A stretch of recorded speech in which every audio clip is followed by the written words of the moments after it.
August 22nd, 2024 is here. 2 weeks from tonight, the NFL season will begin, and drafts are going fast and furious. We're here to help you to try to make sure that you are maximizing all your drafts output and hopefully taking home a few big-time grand prizes this year with the FFPC. Hi, hello, and welcome to the FFPC High Stakes Fantasy Football Show on the Better Sports Network. I am your host, Eric Balkman. You follow me on the X, or even if you don't, I'm cool with that too. At Eric Balkman, you know me from the HSFF Hour, the Road of His High Stakes Slowdown, and of course, the Fantasy Football Players Championship. Being joined tonight by one of the savants over at 4for4.com. 4for4 Fantasy Football's own Connor Allen, NFL on the X. It is Connor Allen. Connor, welcome aboard, man. Eric, I appreciate you having me on. You're an absolute legend in the high stakes and, FFPC streets. I swear, I think I've seen your name for a long, long time. And I've always been, I think this is our first show together ever. So excited to chop it up and talk some fantasy football, high stakes, a little bit each, Yeah, no, it's going to be fun. And I think one of the great things about this show, not only do we have a really great crew that watches every week, but I think the ideas that you bounce off of me, the ideas that listeners bounce off of me, and we can get out of our own echo chamber. It makes us better fantasy players. So really everybody wins. As Michael Scott from The Office would say, it is a win-win-win when you watch the High Stakes Fantasy Football Show on BSN. The 2024 Fantasy Pros Championship has drafts filling every day. This is the last week for 6-hour slow drafts. So if you want to get in on a 6-hour slow, make sure you're registering now at myffpc.com. As a reminder, it is a $1 million grand prize, a $6 million plus prize pool. These drafts are filling up fast. We have drafts going on all the way up until 1 a.m. Eastern time tonight. $350 gets you in, and you'll get a $50 discount every time for every third team that you sign up with as well. MyFFPC.com is where to go for that. For the main event, which also has $1 million grand prize, that also has live and slow drafts filling every day.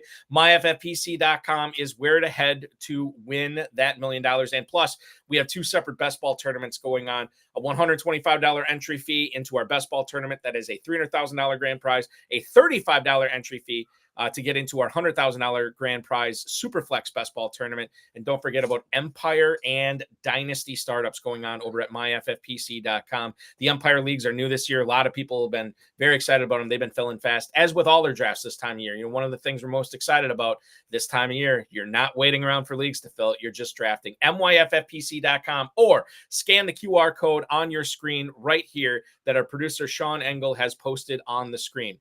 Shout out to Sean for producing the show tonight. Let's get into it. Connor Allen. Jonathan Gannon, who is the head coach of the Arizona Cardinals, has said that Kyler Murray is leaps and bounds ahead of where he was during the 2023 season.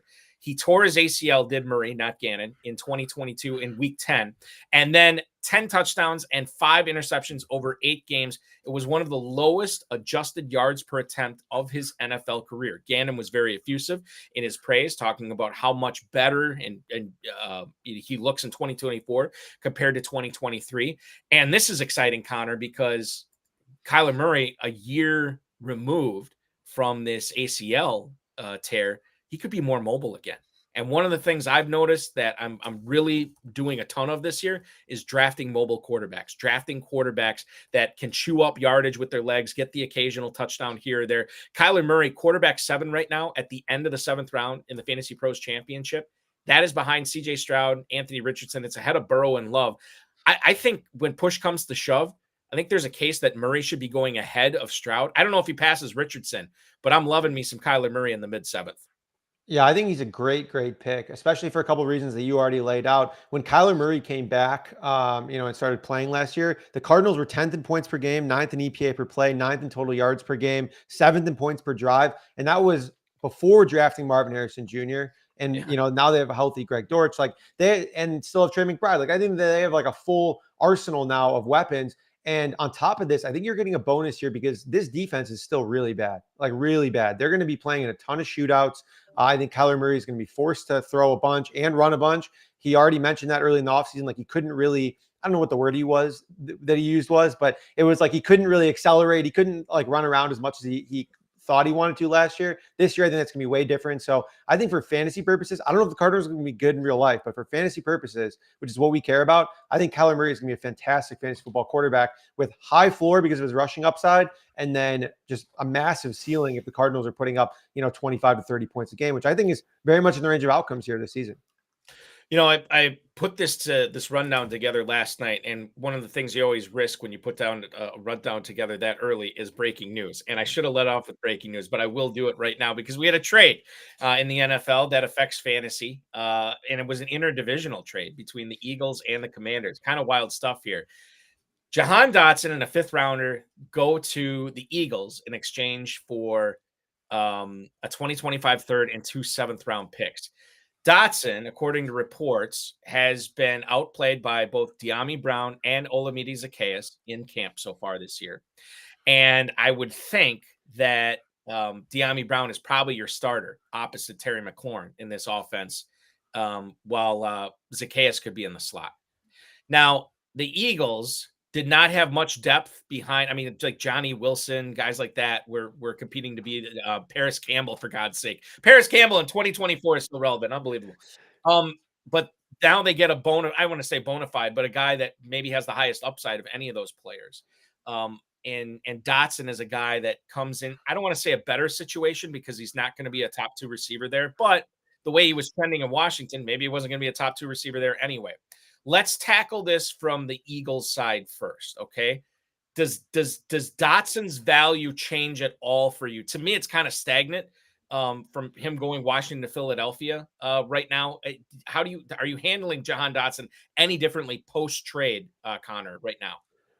Not really. I think ideally, again, it's going to take him a couple weeks to get ramped up. I mean, we're a week, 2 weeks out from the season here, like 15 days essentially. So him coming in and having like a massive role in week 1, I don't think that's really going to happen here. But I do think that we've already heard that Devonta Smith is going to be playing more in the slot. So I think that could push Jahan Dotson outside, where he was actually averaging more, targets per out run and yards per out run on the outside. So like if we push Jahan Dotson outside, AJ Brown outside, and then Devonta Smith kind of in the slot, I don't know. I mean, is he going to be consistent? Is he a guy I'm targeting? I don't really think so. I guess in the case, like the upside case is like maybe one of Devonta or AJ Brown gets injured and then he's the number 2 on a way more efficient offense. I think that's the bull case for a guy like Jahan Dotson at this point. His profile was solid coming out of college. He just never really put it all together. There's some rumors coming out of Washington about character issues, him not blocking well. We don't know what the case is.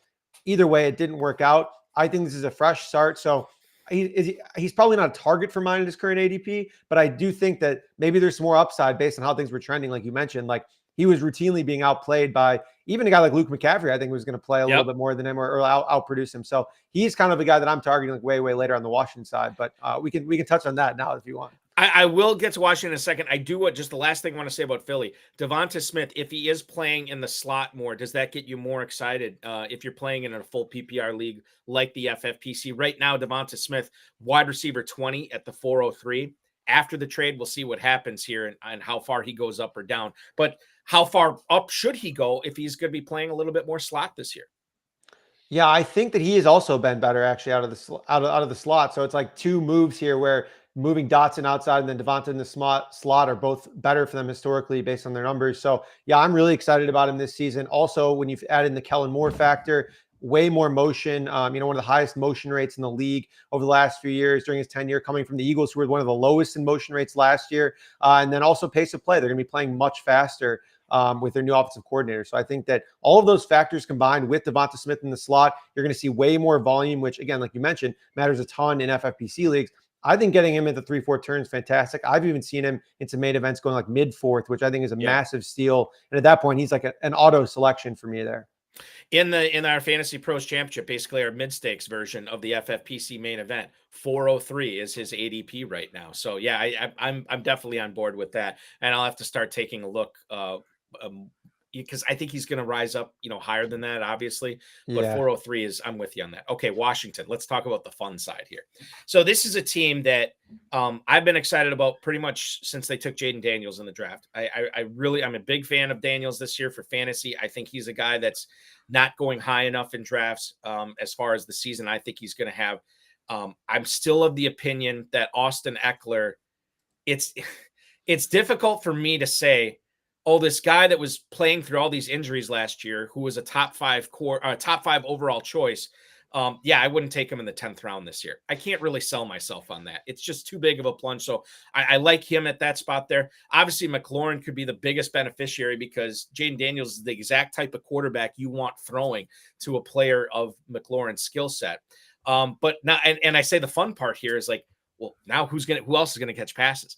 I was of the opinion that it's probably going to be Dotson. But now Olamide Zaccheaus, you mentioned Luke McCaffrey, who FFPC dynasty players were falling all over themselves to draft in rookie drafts this year. Zaccheaus, De'Ami Brown, who is probably the leading contender to start opposite McLaurin. And then you think about those tight ends that they have there in Ertz and Sinnott too. Ertz is just kind of is what he is at this point, but Sinnott is going to be an interesting guy for the second half of the season. There is a lot of ways to go with Washington now. How do you handle it? Who are, besides McLaurin and Eckler, who are the guys that we need to be looking at to draft on our teams this year? It sounded like McCaffrey's one for you, Connor. Yeah, like real late. I mean, you could. And all these guys are going really late. That's the thing. I mean, Brown's late, McCaffrey's late, Zaccheaus, I don't even think is being chosen. So, like, you can get these guys really cheap. I guess it kind of depends as this news washes over the FFPC players. How high is McCaffrey and De'Ami Brown going to go up? Yeah, I was doing a best ball draft today. I think that I took him like the 15th round or something like that, which is 50 spots higher than his ADP was. But I just wanted some exposure, to these guys here because we have Cliff Kingsbury coming over as offensive coordinator. And even in preseason, we've seen an outrageous rate of no huddle and an outrageous rate of like the time to throw is like one of the fastest in the league. They're getting the ball out quick, using a bunch of screens. Is that how we unlock Jayden Daniels? I don't know. Maybe it's good to get him in rhythm. Maybe it's good to get the ball out. I'm not sure that these are the explosive playmaker, yak playmakers that you want to get the ball in outside of Terry McLaurin. But like for a fantasy purpose, remember a catch is a point for FFPC league. So, I think McLaurin could see, 7, 8, 9 targets a game pretty easily. I think some of these ancillary guys could see a bunch of targets. Zach Ertz is going to go like 5 for 30 and maybe a touchdown basically every game, at this rate. So it's one of those things that I think all of these, that there's a lot of value here because it's a lot of these bad teams. We'll get into some other ones or, perceived bad teams. Their offensive value is depressed. But when you think about it from a fantasy lens, I mean, there's still plenty of value here. These guys are going to score points, maybe not a ton of touchdowns, but plenty of points, I think. Yeah, and I think the linchpin is Daniels, right? And I think as long as he's healthy, and that's what I wanted to talk about next here. He was officially named this week by Dan Quinn as the starting quarterback in news that should not surprise anybody. But when you look at a player like him who is being drafted right now, and I'll bring up the fantasy mojo on him as far as where he's going. But right now, Jayden Daniels among quarterbacks, and I'll just focus in on that position here when we talk about, who we want to pick at that spot. Quarterback 11 at the 9-10. He's going behind Murray, who we both like, Burrow and Love and Prescott. I think there's a case to be made that Daniels should be going ahead of Prescott. He should be going ahead of Burrow, maybe even Love too, given his mobility. I love him this year. He's going to be on a lot of my teams. However, if there is there's two things that concern me. Number one, he's a rookie. Anything is possible. What can happen? We've never seen him do it before, right? So there is a bit of a leap of faith there, which I can get over with. But he's kind of a slight guy. He's not a big guy, which is fine if you're just strictly a pocket passer. But Jayden Daniels is not strictly a pocket passer. One of the reasons I like him so much is his ability to get out and run the football, but that exposes him to big hits. And we saw that with Richardson last year. Anthony Richardson knocked him out for the season. So I'm excited about Daniels, but I'm going to have to get a more proven veteran just in case he misses any time. How have you been handling Jayden Daniels in your FFPC leagues, Connor?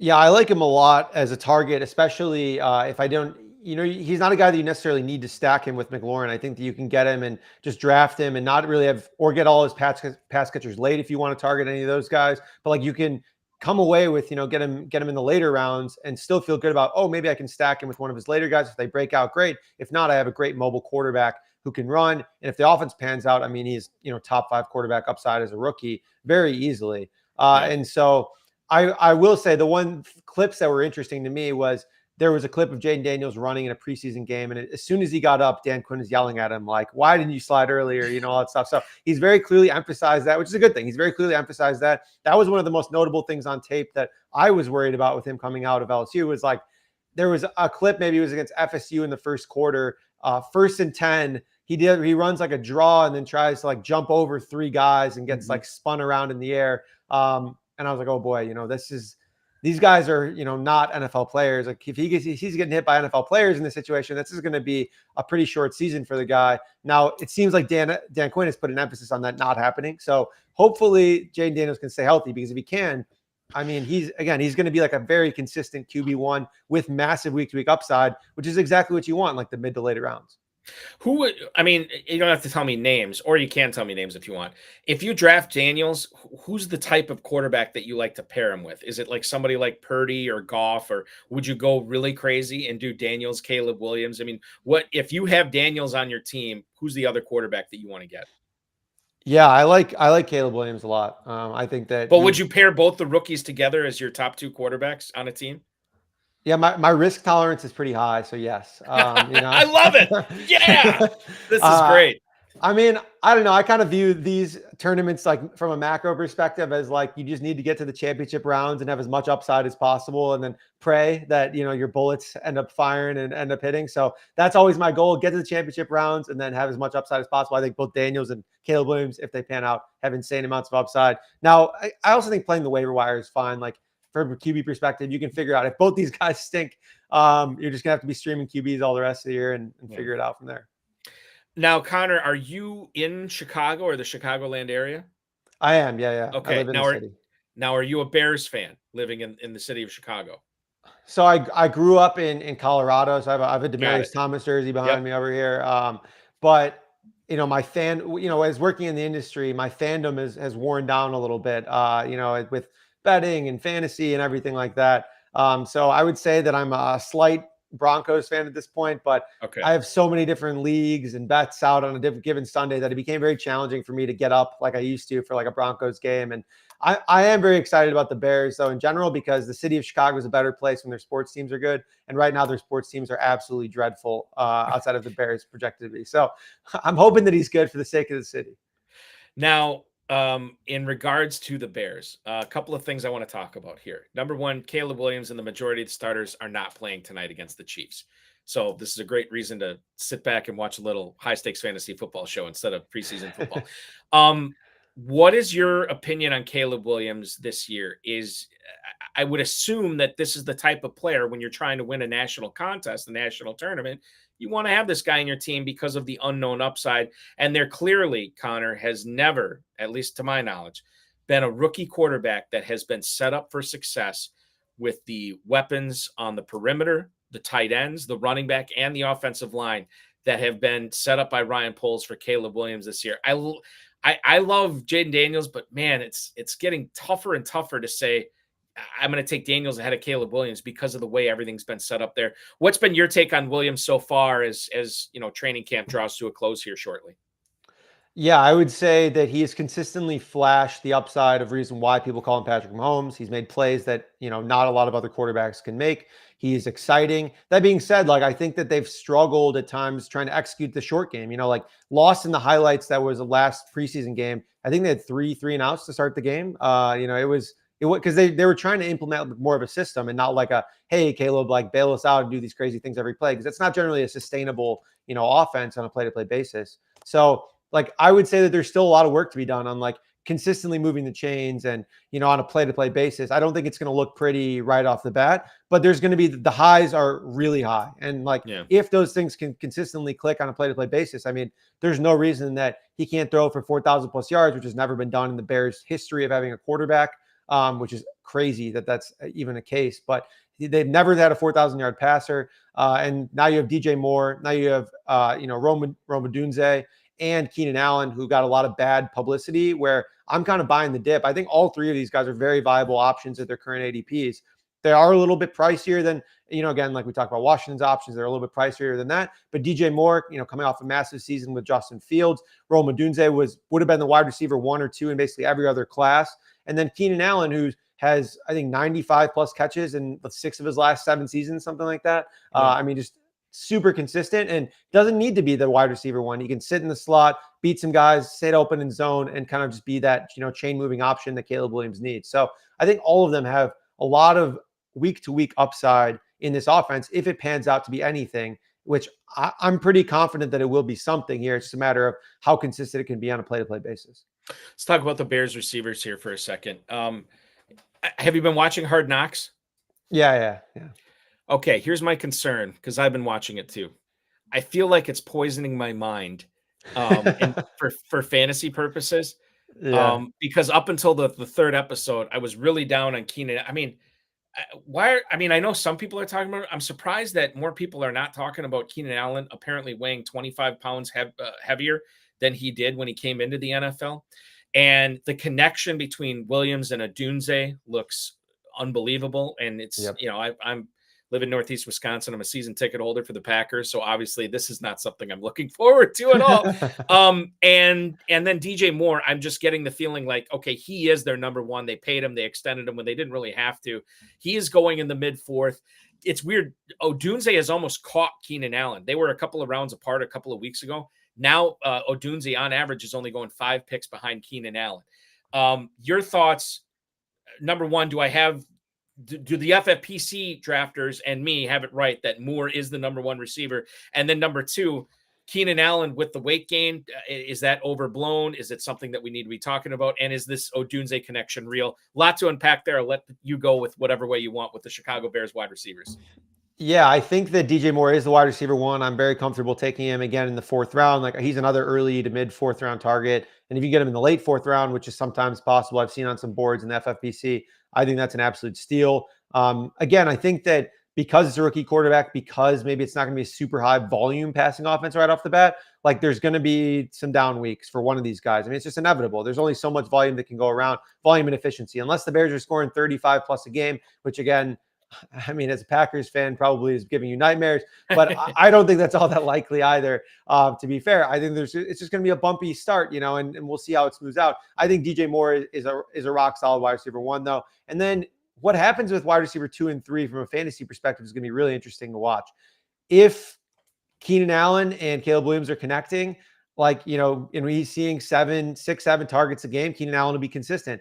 If he's not, and Rome Odunze, he's stepping up, like you said, and he's the up and coming rookie that, again, is very, very, very talented. The word that I got before they drafted him was they think he's the next Mike Evans, essentially. That's how they viewed him. He's going to absolutely crush, especially in the money weeks. Again, we're not necessarily drafting from weeks 1 through 8. I mean, obviously you got to make the playoffs and hopefully make the championship rounds. That all matters. But where you're drafting these guys, which is, correct me if I'm wrong, 6th, 7th, 8th round, 9th round. Sometimes I've seen these guys go in FFPC leagues. I almost kind of want the upside of hey, that week 15 through 17, where the championship rounds where you can win $1 million. I want the guy who it has wide receiver one upside here, where I'm not sure if Keenan Allen really has that, because he was mostly a volume guy, at least the last couple of years. And I just don't know if he sees that volume. So I think they're all good options. I think that they all have some upside, but I'm targeting Odunze kind of later because I think that he's just the most fun upside guy and cost relative. He's the cheapest. So he is the cheapest for sure. And whether he continues to be the cheapest, I have misgivings about that, because I think he is going to catch Allen. I think he's going to move ahead of him. The weight thing with Allen, you're kind of meh about. Well, so he looked pretty bad on film in the preseason games, and Hard Knocks. I mean, looked fine, but then the last episode, he looked really good. He looked really good. That third episode, exactly. They made a whole episode. It was they heard the Fat Keenan chants, and decided to make a whole segment on him. I don't know, maybe it was a confidence thing, or they just wanted to make sure that he was good to go. But I think it's just so unknown. We just have no idea, who's going to come out on top. The only thing I'm most confident is that DJ Moore is a very, very good receiver, and that Rome Odunze has late upside. The rest, it wouldn't surprise me if anything else panned out. Moving on to Pittsburgh running back situation. We'll go from Chicago receivers to Pittsburgh running backs. Jaylen Warren, a darling for many high stakes players coming into this season, a player that I continue to, when I would have conversations with a lot of high stakes players, I would continue to hear that I like Warren better than Harris. I like Warren better than Harris over and over and over again, right? And yet, Harris's ADP was always ahead of Warren's, which I didn't understand. Now we find out that Mike Tomlin saying that the hamstring injury that Jaylen Warren suffered against the Bills is not a long-term concern. There's still plenty of reports out there saying that Warren is going to miss multiple weeks and only has a chance to suit up for week 1 against the Falcons. Now, given that the Pittsburgh Steelers have Najee Harris, there's not necessarily a huge reason to rush Jaylen Warren back. But this is a guy that had caught Harris and moved ahead of him in ADP. Now we look at it, and Harris has significantly moved ahead of Jaylen Warren. These guys were neck and neck pretty much all drafting season. Harris is at the 704, running back 23. Jaylen Warren has fallen to running back 30 at the 807. So almost a full round and a half apart. Should we be buying the dip on Jaylen Warren, knowing that this hamstring injury, as of right now, is only temporary and shouldn't affect him all season? Or is Harris the guy to target, knowing he's going to be the healthy one coming into week 1 against Atlanta? I think it depends on how you construct your roster, right? Because, based on who you drafted before, if you need a guy in the first 3 weeks, I don't think you should be drafting Jaylen Warren. Like that's, or you need to have a contingency plan of like 3-4 targets you're getting after that. Maybe a Chuba Hubbard or someone like Jerome Ford. I don't know, someone that can like kind of be a stopgap for the first 3 weeks that you can start, because I just wouldn't anticipate Jaylen Warren being much of a factor early. Now, again, we're probably going to mention this a lot. You don't make your money in the first 3 weeks, Right. So like that's like, I think the upside is still there. Now, if you have the right build for it, or if you have the right plan, like I think that he's still a great pick. Obviously, the Steelers brought in Arthur Smith, one of the run heaviest, coach last year in the league. Beat the Steelers by, I think, 2% pass rate over expectation. So they were even more run heavy somehow. And so now he's working with the Steelers, who address the offensive line, have a mishmash of Russell Wilson or Justin Fields at quarterback. They're going to run the ball as much as possible. Their defense, they're going to play like, 1950s football, basically, is what I think we're going to see. And I think we need to adjust to that, because I think that both Warren and Najee can be very fantasy viable this season when both healthy. And I think the interesting part here is like, if either misses significant chunks of time, doesn't look like Warren's going to miss significant chunks of time. They're both like very, I would say RB2s plus, mid RB2s plus at the minimum. Mm-hmm. Like we'll probably RB1s, honestly, in most scenarios. If Jaylen Warren misses week 1, I think I wouldn't be surprised to see people ranking Najee Harris as like a fringe RB1 in some scenarios, because he's going to see 22 plus carries and, get all the goal line work. And probably, he can catch the ball too. It's not like he can't catch. He just doesn't, because Jaylen Warren's a better pass catcher, so I think both are actually great picks. And that's like a section of drafts where I love a lot of the running backs there. So I've been kind of building my roster of like, try and get 2 to 3 in that, 6th, 7th, 8th round range there of the Najee Harris's, DeAndre Swift's, Tony Pollard's, Raheem Mostert's, like all those guys I think are like somewhat viable targets kind of later in drafts this year that have gotten pushed down. I think if there's an offensive coordinator that you want, if your team is going to run 1950s style football, it's Arthur Smith. And that is great. A great pairing that Pittsburgh has with him this year as their OC. DeAndre Hopkins is apparently planning on playing week 1 against the Chicago Bears. This, according to Brian Callahan, their head coach. Hopkins was going to miss a bunch of time with his knee, and he has missed a bunch of time, but it sounds like he's going to be healthy enough to play week 1. He has fallen to wide receiver 44 at the 902. He is in a glut right now, featuring but not limited to Ladd McConkey, Keon Coleman, Marquise Brown, Brian Thomas, and Courtland Sutton. Those are the receivers that are going around him at that 8-9 turn. When you think of what Hopkins went through, when you think of his age, and when you think of the offense that he is playing this season, how does that ADP grab you at the 902, Connor? Is this a still buying opportunity for DeAndre Hopkins drafters? I go back and forth, because I like the offense in terms of they brought in Brian Callahan. They're going to be passing way, way more than they were in previous years. And I think that that's obvious. They also brought in Calvin Ridley, though, so we have significantly more target competition and Tyler Boyd to fill the slot. I worry because we saw DeAndre Hopkins come back last year, essentially, and just be not a decoy, but like he clearly wasn't 100%. He was playing like 60 to 75% of the snaps for the last like 10 weeks of the season, basically. And he had some good games in there, because he's, I think, still a good player, but it wasn't 100%. And I worry with a guy like this who just like kind of toughs it out, that maybe he's just never 100%. And we're getting kind of like a volatile, wide receiver 3/4, which is his price. It's not bad. He's just not a guy that I'm like getting up and I'm excited about right off the bat, I guess, if that makes sense. So Well, again, yeah, go for it. I mean, it does. I mean, you're talking about a guy, again, I'm excited for the offense too, but like, this is not a young receiver anymore. He is coming off a knee injury. So there are reasons that he's fallen there. And I'm with you. I think that going back and forth is something I've kind of done on Hopkins too, where sometimes I'll draft him, but because of those other receivers there, I kind of want a smattering of players there. And it's easy for me to pass on Hopkins more often than I draft him there for sure, Connor. Yeah, it's like I think making Calvin Ridley a target is kind of interesting. He's still going, 6th, 7th round, like late 6, early 7, somewhere in that range. So I think that he's a solid target. I was targeting Hopkins before, again, where he was going, which is like a couple rounds higher. Again, I just worry that this snowballs into like an entire season thing, given his age and everything. And like, he's just not really that viable fantasy producer, a guy that you want that has like incredible amounts of upside, which you want, I think, in your flexes on a week-to-week basis. Speaking of an injury snowballing into a year-long thing, Curtis Samuel has turf toe right now. He, according to Sean McDermott, could play week 1 against Arizona. I think that when you look at this situation with the Bills pass catchers, I love Dalton Kincaid this year. After that, kind of for best ball, it doesn't matter, right? But for managed leagues, how do we kind of pick the right Bills receiver on any given week?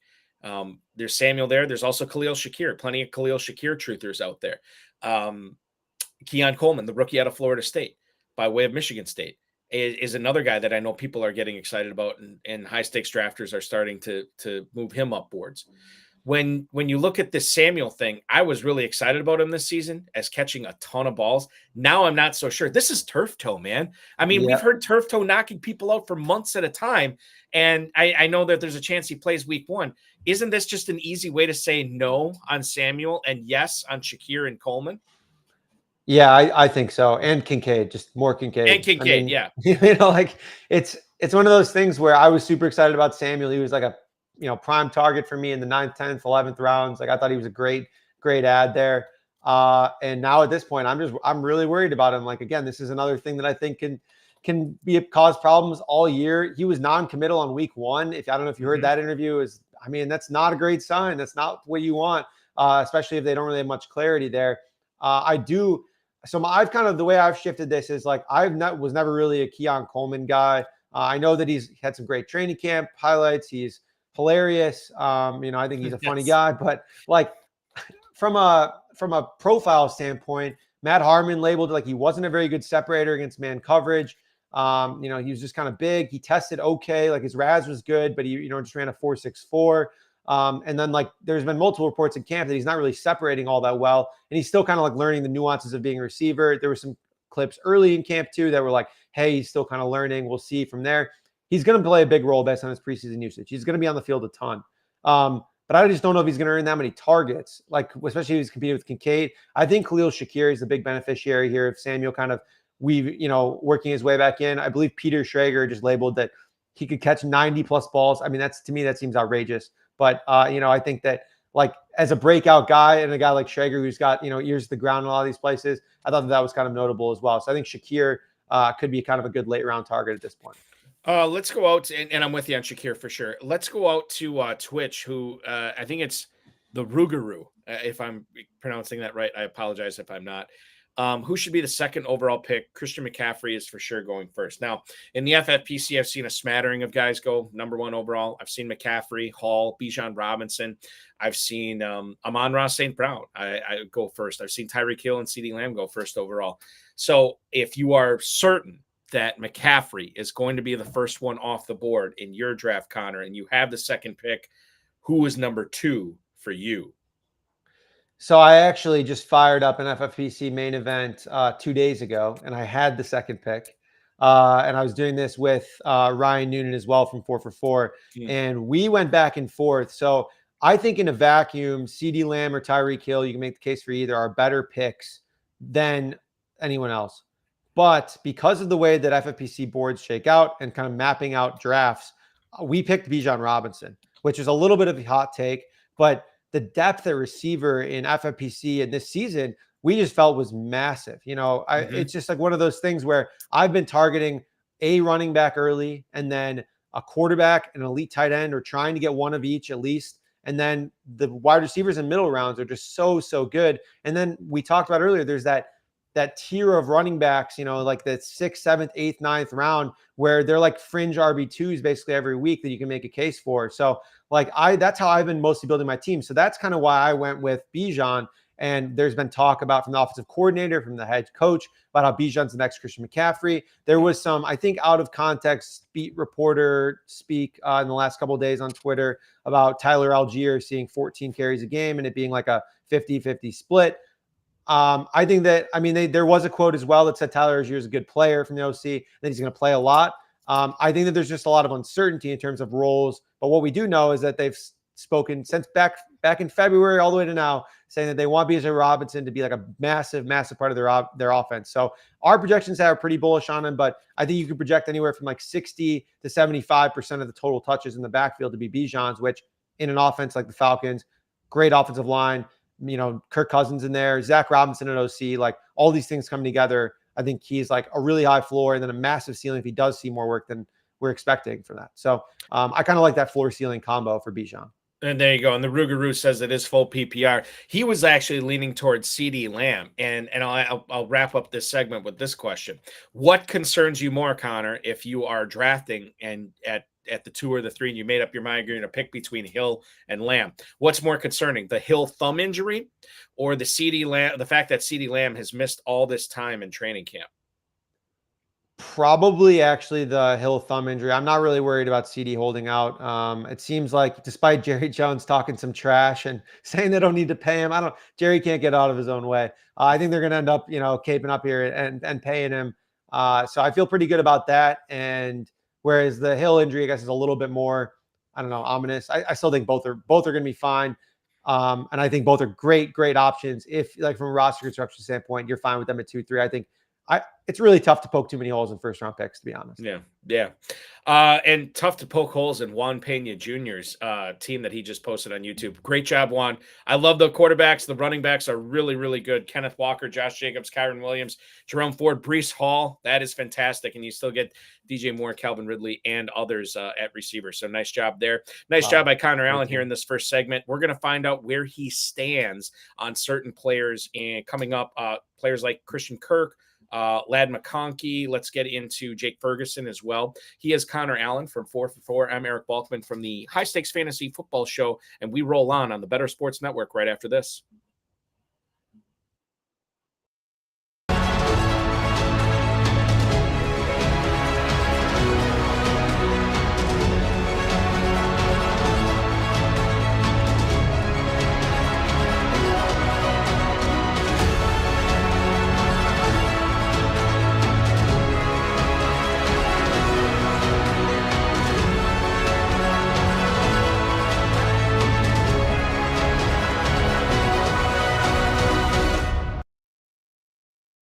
Inflation is bad.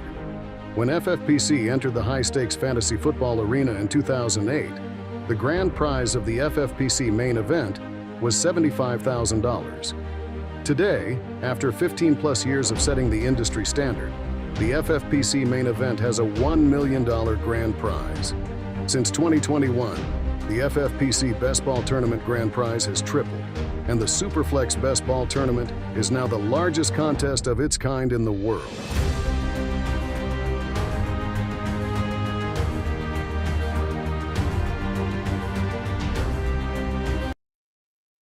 Football.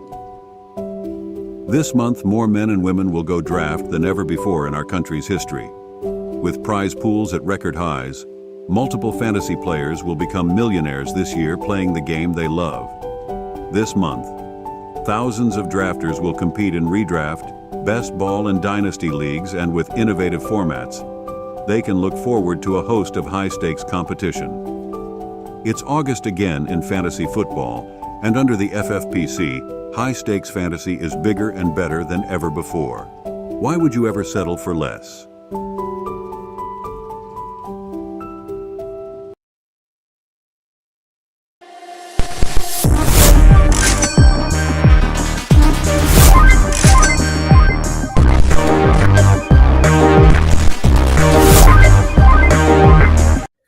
you want to draft for $1 million, you can do so tonight in the Fantasy Pros Championship at myffpc.com. A $1 million grand prize, $6 million plus prize pool, pays down to 1,000th place. Check it out, myffpc.com. This is the last week for slow 6-hour drafts, but live drafts are popping off on the top of the hour every hour until 1 a.m. Eastern time tonight. myffpc.com. He's Connor Allen from 4 for 4 Fantasy Football, handling the bets, high stakes fantasy football over there. Great stuff from you, Connor. I've been posting a lot of your pieces for 4 for 4 in our FFPC email that goes out every day too, because I think you're doing great work there, and we're learning a lot about where you stand on certain players. I want to pick your brain and find out where you stand on some other players. Let's talk about Justin Jefferson, a player that's going mid-first round in a sea of confusion at wide receiver. Ja'Marr Chase, not practicing. CeeDee Lamb, not practicing. Tyreek Hill, thumb injury. So I think, and obviously Jefferson, Sam Darnold is your quarterback all season, as long as he stays healthy. So as I look at the ADP on him right now, again, over the last 2 days in the Fantasy Pros Championship, Justin Jefferson comes in at wide receiver 5 at the 108. Where do you, Connor Allen, stand on Justin Jefferson this year? Yeah, I like him. And it's the Sam Darnold concern is very, very valid. I mean, he has been largely a terrible quarterback for most of his career. But that being said, I think that this offense has worked wonders. We saw Nick Mullins to have multiple massive games. And I don't really think Nick Mullins is very good either in a vacuum. So I think that could help.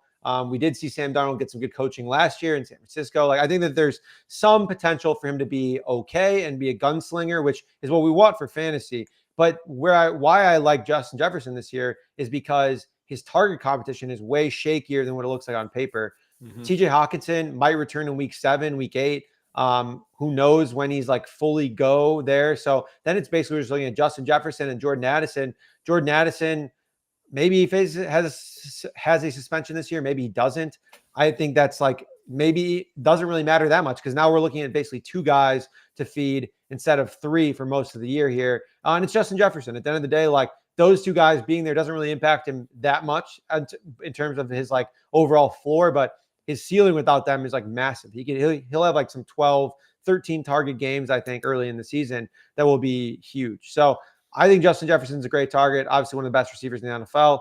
I'm fine with him in that range. Like, you know, after that initial tier of guys, the CD, the Tyreek Hill, I like Bijan over him. And I think Amon-Ra St. Brown, like him and Amon-Ra St. Brown, you can kind of, it's like a toss-up for me. So that's kind of the range that I'm taking him in. And I think that he's a solid target this year. I completely understand the quarterback concerns, though, and it may not always look pretty. It's probably not going to be for the faint of hearts, but I'm excited about him this year. I think the total volume will be interesting. Yeah, I think I've said from the get-go, Darnold is a good enough quarterback, and Kevin O'Connell's a good enough coach where they can make Justin Jefferson return mid-first round value. So that's that's a concern, but at the same time, I do think they find a way to get it done. Now, here's a fun one. We do a lot of fun ones tonight. Tank Dell, for the first time, I think all drafting season. Don't quote me on that. He is on the cusp of catching Stephon Diggs in redraft leagues. I shouldn't say he's on the cusp, but he's never been this close. Nico Collins in Houston, still going at the 307, wide receiver 15. Diggs has fallen to wide receiver 25 at the 503. Tank Dell, wide receiver 29 at the 510 right now. I seem to be consuming a lot of content, anti-Diggs content over the last couple of weeks. And I'm hearing a lot of positive stuff about Tank Dell. So where do you stand as we talk about Texans receivers, but specifically, Connor, where do you stand on Tank Dell at the 510 as wide receiver 29? This is one of the hardest situations to parse through. I think kind of like the Bears situation in terms of their receiving core, like that trio there where there's 3 pretty talented players. I'm just drafting all of them, you know, in different leagues and trying to gain exposure through different ways. So I'll have a Tank Dell team, a Nico Collins team, Stephon Diggs team, because when you're looking at this Texans team, when they're going to be 2 wide receiver sets, it seems like it's going to be Diggs and Nico Collins, which is great. But they play a lot of 3 wide receiver sets. So how much does that really matter? And then we look at their pass rate. You know, a lot of it made of their early down pass rate was really, really low to start last year. Like it was like one of the lowest in the league, like bordering the Arthur Smiths and everything like that. But that's because they didn't really have a ton of faith in CJ Stroud yet. Nico Collins and Tank Dell were nobodies entering last year. I mean, no one really cared about them except for the high stakes and dynasty people that, were really invested. But now at this point, they're household names, and like they're good players. I think that they're legitimate good players on a good offense. And we saw Bobby Slowick like ratchet up their pass rate on early downs like massively in the second half of last season and in the playoffs. So that gives me a lot of confidence that this team is going to be towards the top in pass rate over expectation and be able to support all three of these weapons to have good outings here. I think Nico Collins is like their locked in alpha, outside receiver that's going to have some massive games and probably have a reasonable floor. But then I think Tank Dell and Stephon Diggs are both very valid options here. If you look at the games where Nico Collins and Tank Dell both played 60% of the snaps last year in 7 games together. Tank Dell had one more target than him, 53 to 52. He had 2 fewer receptions. He had whatever. It was 600 to 571 yards. Wow. Tank actually had more touchdowns than him. He scored 2 more half PPR fantasy points. I know this is full PPR, so it was probably about even. Literally, we're talking about a dead even split, and we're getting like a 3-ish, 2 to 3 round difference here between the two. Now the issue is, what does Stephon Diggs do?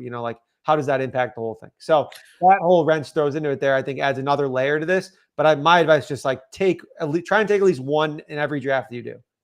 What's your concern level on one of these guys busting?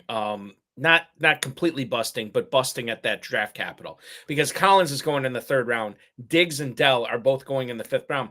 That's a lot to ask of CJ Stroud to keep all 3 of these guys relevant at those ADP levels. What's your concern level that maybe one of these guys, or maybe more than one of these guys, don't pan out again at that draft level? Yeah, I think I would actually be most worried about Stephon Diggs because at the end of last season, I was betting his unders virtually every week, and that was a cash cow because he was cooked. I mean, he wasn't I know that he wasn't really on the same wavelength as Josh, and I think that there was some stuff going on behind the scenes that we weren't really aware of. But he didn't look good. He wasn't moving all that well. Again, maybe it was injuries, but he's getting older. He's one of those guys that I struggle with because he's obviously been uber talented, and I think that in a vacuum, his skill set of quick separation, route running, generally translates to be an older wide receiver and be okay. He doesn't just rely on elite athleticism or, burning people downfield, stuff that you hit a cliff and you're basically just done. He doesn't really have that. He's always just been kind of a good separator and route runner, which I think does translate. So I think that there's still a chance that he's cooked. We did see at the end of last year, he didn't look good. But, again, if he was just injured or, wasn't on the same page as Josh, he could come in and be an awesome receiver. But I do think he's probably the most volatile. Yeah, and I probably would agree with that based on what we saw at the end of last year. I guess it kind of gives me hope, or maybe, I don't know, maybe it shouldn't, that the Texans voided that last year of Diggs' deal, knowing that you don't need any more motivation, Stephon. What you need to do here. Let's stick in the same division with the Jacksonville Jaguars. Calvin Ridley is gone, which should mean wheels up for Christian Kirk in that offense. However, they did go out and sign both Gabe Davis, and they drafted Brian Thomas. Evan Engram coming off a 100 plus catch season as well. Christian Kirk is kind of like the forgotten man. He is going at the 606, wide receiver 32. Where do you stand on Christian Kirk this year, Connor Allen? Yeah, and he also got injured. He picked up a little nick, which it sucks. Feels like all these mid-round wide receivers are picking up little injuries here and there and giving me pause. I generally philosophically, I was actually telling John Paulson this the other day that I just don't draft guys who get injured in preseason. I rarely do. But Christian Kirk might be a guy I'm willing to make an exception for because we have, rookie Brian Thomas Jr. coming in. And then, we have basically Evan Engram there. It's, in my opinion, I think Brian Thomas Jr. is probably going to play some of that Calvin Ridley role, kind of the outside receiver. And then same with Gabe Davis, just field stretching, basically, we're out there running cardio. But the reports were the opposite. The reports were that Brian Thomas was running, wind sprints and just kind of field stretching, almost like a Zay Jones kind of role. And Gabe Davis was in a Calvin Ridley role. So my head is in a bit of a pretzel, but the reality is that I think that Christian Kirk was a very, very viable fantasy target, just over the middle, getting open in quick spaces and being kind of that safety blanket, plus being the featured guy with the other people clearing out, space over the middle for him. So I think the Kirk in the 6th, 7th round is a good target, even given his injury. Again, the injury gives me a little bit of pause, but I think he's a solid look here. Continuing with the receiver theme here, where do you stand on Diontae Johnson, Connor? David Newton, who covers the Panthers for ESPN, reported 2 days ago that Diontae Johnson apparently hurt his foot or his ankle, and this is very on brand for Johnson, because this is what happens with him. It looks like he's going to miss a significant amount of time, and then he miraculously pulls the old Paul Pierce, gets back on the court or on the field, as it were, and starts crushing it again. Dave Canales, the new head coach there, has already said the offense is going to feature Johnson. It's going to run through Johnson for sure. And this gets me very excited. I think we have to take the injury into account here of, the nebulousness of it. We don't know how serious it is. But when I tell you that he's wide receiver 36 at the 6'12", where do you stand on Diontae Johnson? Yeah, I've been all in all offseason. So these injuries are just, giving me heart palpitations. So it's another guy who gets dinged up, right? It's just another one. Exactly. It's a guy that was like a borderline auto click for me in the 7th round all offseason. Now he's creeping up to the 6th round because people, I think, are just like coming around like, hey, this is going to be the focal point of the offense. Adam Thielen was like a great wide receiver last year, even in a terrible offense with Bryce Young. So I think Bryce Young is going to be better. Dave Canales has done a great job, resurrected the career of Baker Mayfield, helped Geno Smith prior. He's done a great job, I think, before, and has literally said, like you mentioned, he's going to be the focal point of the offense. Like when we're looking to drop a play, where's Diontae Johnson? That's basically what he's saying. So if Deontay's healthy, you're starting him in your fantasy lineup. You're getting, I think, wide receiver 2/3 basically every week. So yeah, 6-7 turn. I'm still in on Diontae Johnson despite the injury. Again, I know I just said I don't like to draft injured guys, and generally I don't, but the opportunity cost here is not crazy in the 6th, 7th round. And the other thing too is like Johnson seemingly plays well through these injuries, and I should say this. He plays through these injuries, and he plays well doing it too. Like he's been pretty good even when he's been dinged up, which is why I'm more. This is another guy. I was with you. Like this is a player that nobody's respecting. Full PPR with the FFPC. Well, obviously I don't play in the FFPC because I'm an employee, but in all the other leagues I'm playing in, yeah, I'm loving up some Diontae Johnson. And even still, he has not ascended to a spot where I'm not comfortable taking him. So I still like him there. Let's do this. Marquise Brown. Nope. Ladd McConkey. Let's do Ladd McConkey first. The rookie receiver out of Georgia. He has initially been working with Josh Palmer and DJ Chark in 2-minute drills with the Chargers. Now, I know Quentin Johnston made a big play either today or yesterday where he catches a touchdown. So he's still there.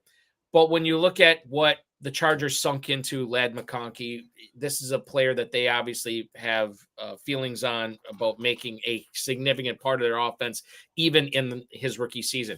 Wide receiver 42 at the 808 right now. So he's going lower than Johnson and Kirk here. Where do you stand on Ladd McConkey? The Quinn Johnson highlight was hilarious because even though he caught a touchdown, it was like the most awkward. Was it really? Ever? Yeah, it was like I saw it and I was like, I guess it was a good catch, but I was like, why did he move his body like that? That's so strange. But anyways, I think he's basically the wide receiver 4, kind of cooked. Maybe they do some design stuff for him. I think you mentioned it here. It's going to be probably Josh Palmer as like their main, X receiver. I think we're going to see a lot of Ladd McConkey in the slot. But generally, this team's going to run the ball a ton. Like we know Greg Roman likes to run the ball. We know Harbaugh likes to run the ball. They address the offensive line in the offseason with the draft. So I think they're going to run the ball a ton. When they do throw the ball, though, I think the Ladd McConkey is going to be kind of the security blanket here. And he's almost kind of going to be like a Christian Kirk, Keenan Allen light, I think, as a rookie. So I think at his current ADP, he's solid. Again, another guy who is injured. I think that he picked up an injury at some point and has been kind of in and out. I think he'll be fine, but he's dealt with injuries most of his career as well. So it's like something to pay attention to, and may not be a guy that you're counting on as a weekly starter. But I think from fill-in standpoints and maybe as like a wide receiver 4/flex rotating in, like he'll have some big games this season, especially if he starts clicking with Justin Herbert. The player that I wanted to talk about next, and again, another receiver that I was basically, I wouldn't say all in on, but if I was an emoji, when he was sitting next to Patrick Mahomes was it the Mavericks basketball game in the playoffs? Yeah. I would have been the looking eyes emoji, right? Like when I saw him, I'm like, oh, Hollywood Brown's next to Patrick Mahomes. This is interesting. So, I was still very excited about him. Now it's a little bit different because he's hurt. he's sternoclavicular sprain or whatever it was. That's going to knock him out probably into the regular season, maybe week 2, week 3. He comes back. We don't know yet. He's fallen to the 902 right now. He is going almost 2.5 rounds after Xavier Worthy right now. And he's definitely, 4.5 rounds plus behind Rashee Rice. Where do you stand on Hollywood Brown as wide receiver 45 at the 902, Connor? Yeah, I was also pretty interested in Marquise Brown entering the year. Now I almost worry that a guy like Marquise Brown, who's dealt with a lot of injuries, kind of over the last couple of years, that he kind of, works his way into Kadarius Toney territory in a sense. Like I was thinking about this last night. You have Rashee Rice, you have Travis Kelce. It seems like Xavier Worthy stretching the field like well enough. I mean, they're going to work Marquise Brown. He's probably not going to play, maybe a week or two in. Like I think he's going to work his way into the lineup slowly. I just don't know when is he going to be a factor. Like how much of a target share is he going to be? Like, what does that look like? I think best case scenario coming in was he was the field stretcher plus, that was I think the upside was there and massive as long as he was healthy. But now it looks less and less likely that Rashee Rice is going to be suspended at this point. And Xavier Worthy seems to be playing well and making plays virtually every training camp highlight and report that we see. So I just worry about where does Marquise Brown fit in at this point? Because if their rookies crushing and all the other guys are crushing it, there's just not much of a reason to put Brown out there other than almost Kadarius Toney. They use him randomly and he had some good games, but was not consistent at all and basically always injured. Yeah. Yeah. And that's the thing that we have to worry about, obviously, with a player now, given the draft capital again, you're creeping almost to double-digit rounds here. So right. the effect that he is going to have on your team is minimalized a little bit, and he might be a good stash again, as you said earlier. You win the money in the final weeks of the season when we hope Hollywood Brown is healthy. If you have a Chief stack, just add him. Exactly. That's a perfect way of looking at it too. Courtland Sutton is the next guy on our list. There's a lot of receivers I'm just noticing. I didn't realize I had this many on here. Courtland Sutton, wide receiver for the Denver Broncos, a player that I have talked about quite a bit this offseason and quite frankly have not made my mind up on. I seem to be going back and forth. I have him in a couple of dynasty leagues. I couldn't get anything for him. So I'm standing pat on him another year. And now he's got a new quarterback. In fact, for the first time in 40 plus years, the Broncos are going to be starting a rookie quarterback week 1 of the season. His name is Bo Nix, and he's going to be throwing passes to Courtland Sutton. Sutton right now, if we look at his ADP, wide receiver 47 at the 904, very, very close to where Hollywood Brown's going. And yet Sutton is healthy, caught 10 touchdowns last year. Not a sticky stat, I know, but he still put up points. Is he being disrespected? Where do you stand on Courtland Sutton right now, Connor? Yeah, I'm really interested in a guy like Courtland Sutton for a couple of reasons. I've been thinking about this more and more in the last week or so with the development of the Broncos. Obviously, Bo Nix looked really good in preseason. Mm-hmm. I go back and forth. Is that Kenny Pickett preseason hype of him playing really well, or is it real? Is this real hype? And I think he's a perfect fit in Sean Payton's offense. He's accurate. He gets the ball out quick. He's mobile, which is something Sean Payton hasn't even necessarily had that often. He's almost like the anti-Russell Wilson in terms of a lot of ways. And we have the Broncos defense projects to be really bad, really, really, really bad outside of Patrick Surtain. And so when you factor that in, I think this is shaping up to be almost a stereotypical Sean Payton team that we saw for a lot of his time in New Orleans, which is a terrible defense. Drew Brees in the offense trying their best, scoring as much as possible. And where does that fit into this? I think it leaves all the Broncos really, really undervalued from a pass catching standpoint. So kind of this is one of the teams I was alluding to with Washington, just because this team may not win a lot of games. Their offense is going to be pretty interesting if Bo Nix is at least fine. And I think that starts with Courtland Sutton, who's, could find himself really, really undervalued at wide receiver 47. Jerry Jeudy's gone. Sutton ran a route on 19 of 20 dropbacks in the last preseason game with the starters. He's the primary guy, and his only target competition is Tim Patrick and Josh Reynolds is starting, it looks like, as well, with Marvin Mims and Troy Franklin. I don't know if they're going to make much of an impact. I think they might be just kind of DOA at this point, unfortunately. So yeah, that's what I don't understand. You mentioned a lot of good things and it was almost all positive. Why? What's the reason for? And I guess you can't give me this because you're yeah, Balky, I've been drafting Sutton all over the place. I don't know why no one else is. It makes no sense. And he could be one of those guys too that it's not a sexy pick. It's not something we get too excited about, but at the same time, this is a guy that can help you win as a flex player, maybe even a second wide receiver certain weeks this year too. Let's do here. Okay, sniped you, son, on Twitch right now. If you think Ja'Marr Chase were to hold out, let's call it 3 games like Jonathan Taylor the other year, what round would you take him? Number one, I don't think I should ask you about this. Connor, is he going to hold out Ja'Marr Chase? I don't see it happening. I don't think so. I know I really struggle with these things. There's a non-zero chance of it, but I really don't see it happening. Yeah, Schefter was like hemming and hawing about it, like saying like, oh, well, some people have told me that they're going to find a way to get a deal done. Other people have told me that he's not going to step onto the field without a new contract. And it's like, well, that's really tough. I mean, he already sat out an entire season of college because he was like, didn't want to play. He already knew he was ready for the NFL. And I know this is obviously a much different situation, but in some situations, he holds the leverage if he really wants to, be a stickler about it. That being said, I think he plays. I think it ends up being fine, just like my opinion, but I don't really have much behind that. I'm a little bit scared of taking him in the first round, to be honest, because I think that there are like 8 or 9 really good players in the first round that I'm like, really, really hyped to take. And then there's him who, if he's healthy, obviously I think he's, a great pick, but if he's not, I worry about him a little bit before like the 108-ish, something like that. So I don't know. What round would I take him if he sat out 3 games? Well, this tournament, you win the money in the final round. So someone's going to probably just take him before me in the like 2nd or 3rd round. I would say that. I mean, I think that's JT was like 3rd or 4th round pick, if I remember correctly, a couple of years ago in FFPC. Yeah. I actually forgot about that he slipped because of that too. Yeah. Let's do one more here and let's make it not a wide receiver. It's going to be Jake Ferguson that we're going to talk about. Ferguson had a really good season last year. He's in an offense that features no Michael Gallup anymore, which quite frankly was kind of a non-factor last year. But Jalen Tolbert, Brandon Cooks are there.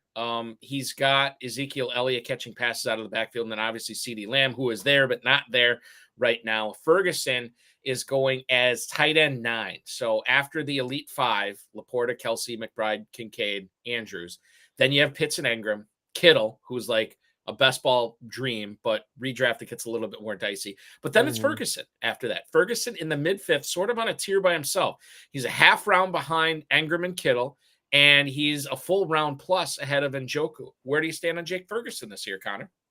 Yeah, he's tough because we haven't projected like right at tight end 9. So not like much projection value. But if you look at this Cowboys team overall, obviously no Tony Pollard. You have some combination of Zeke and Rico Dowdle in the backfield. The offensive line's a little dinged up, but the receiving core is just like really thin. It's like CeeDee Lamb and then, Brandon Cooks, like a bunch of jabronis, guys who are like, I just don't think they're very good. So it's like Ferguson's the number 2 guy in a relatively high volume offense. And so I think that alone gives him some upside. He's not a guy that I'm like stoked to draft. But I think that he's like a fine pick. If you miss out on that elite tier tight ends, and the way your draft's shaking out, you really want a tight end at that spot. I think he's a fine pick. I don't think I can really talk too poorly or positively about him, to be honest. I lied. Last thing I want to talk about, Vegas Fireman, who is watching us on Twitch tonight. What do you think about the no preseason training turns into regular season injury? That is the point I want to bring up. With Ayuk, with Lamb, and with Chase, I've sort of resigned myself to. I was on a different fantasy show today, and I was saying we're not asking the right question, to quote Jodie Foster from the latest season of True Detective. We're not asking the right question. The right question is, what is going to be these guys, their body's reaction to not having that training camp under their belts? They can train on their own all they want, but you just can't replicate quote unquote football shape, right? And we've seen it. Like, it's a real thing. We've seen these guys who miss training camp for whatever reason, and then they come in and then they get hurt, or they get hurt again, or they re-aggravate something. And that is the problem. That therein lies the rub, right? I know they're going to be there, but how healthy are they going to be? And when I could take a guy like, when I'm deciding in the first round between Ja'Marr Chase or CeeDee Lamb or Justin Jefferson or Amon-Ra St. Brown, it's easier for me to click St. Brown. It's easier for me to click Jefferson and let somebody else deal with Chase and Lamb. I could miss out. They could obviously have the better seasons here, but that's sort of my take on it. Like, every man has its price, and and has his price. And I think I'm going to let these guys slip a little bit more and let somebody else deal with them, because there is that nervousness I have about these guys getting hurt, missing training camp, Connor. I like the adage, the fantasy one that's like, you rarely win your draft in the first round or your league in the first round, but you can definitely lose it. Yep. You can definitely lose it. And so you bring up a great point. There's certainly like asymmetric downside risk, with a lot of these guys. That's just really tough to get behind. And that's something that's interesting too. The preseason training turns into regular season injury. I think that's very, it's a great point. It's one of the reasons, again, I took Bijan Robinson over, CeeDee Lamb and Tyreek Hill. And I think there's a couple guys that I feel really good about, and, a couple guys that I'm a little bit more on the fence about. Let's do this. That is where Connor Allen stands on so many of these players here. I want to do something I don't think we've done on the show before. We've done Would You Rather Draft before, for sure. But we have a deep dive edition coming up where it's all players that are going in the double-digit rounds. We're going to hit on the Niners backup running back situation. We're going to hit on Lockett and Rashid Shaheed. We're going to hit on Conklin and Likely. I don't think those guys are double digits, or at least both of them. I'm not sure. They might be. Anyway, we're going to find out who Connor Allen would rather draft between these and so much more. You are watching the High Stakes Fantasy Football Show on the Better Sports Network. Eric Balkman and Connor Allen coming at you next. Flair once said, if you want to be the man, you got to beat the man. And if you want to be the man or woman this fantasy football season, you got to play over at myffpc.com. That's where all the best fantasy gamers play. That's where all the high stakes gamers play, because they've got the high stakes leagues. They have the best formats. They have the best payouts. It's the place to be. And if you win a FFPC main event or a Fantasy Pros Championship contest over there, you put some serious respect on your name and some money in your pocket. Anyone can win their hometown league, right? You're probably a great fantasy gamer. Prove it. You go out and win an event like this, you can go and put in your Twitter bio or X bio, FFPC main event champion. That means something. That's definitive proof that you're one of the best fantasy gamers in the world. So go over to myffpc.com and use promo code COOP. They'll give you $25 when you deposit $35 or more. And now you're on your road to greatness, right? You could even do an online draft, or you can go and draft in Las Vegas with the stars. Draft at Planet Hollywood for the FFPC main event. That's where they're all doing it. It's awesome stuff. So get set up now so that you can be a star this year. You can be the man. Just like Ric Flair, you can be a champion. Woo! Inflation is bad. When FFPC entered the high-stakes fantasy football arena in 2008, the grand prize of the FFPC main event was $75,000. Today, after 15-plus years of setting the industry standard, the FFPC main event has a $1 million grand prize. Since 2021, the FFPC Best Ball Tournament grand prize has tripled, and the Superflex Best Ball Tournament is now the largest contest of its kind in the world.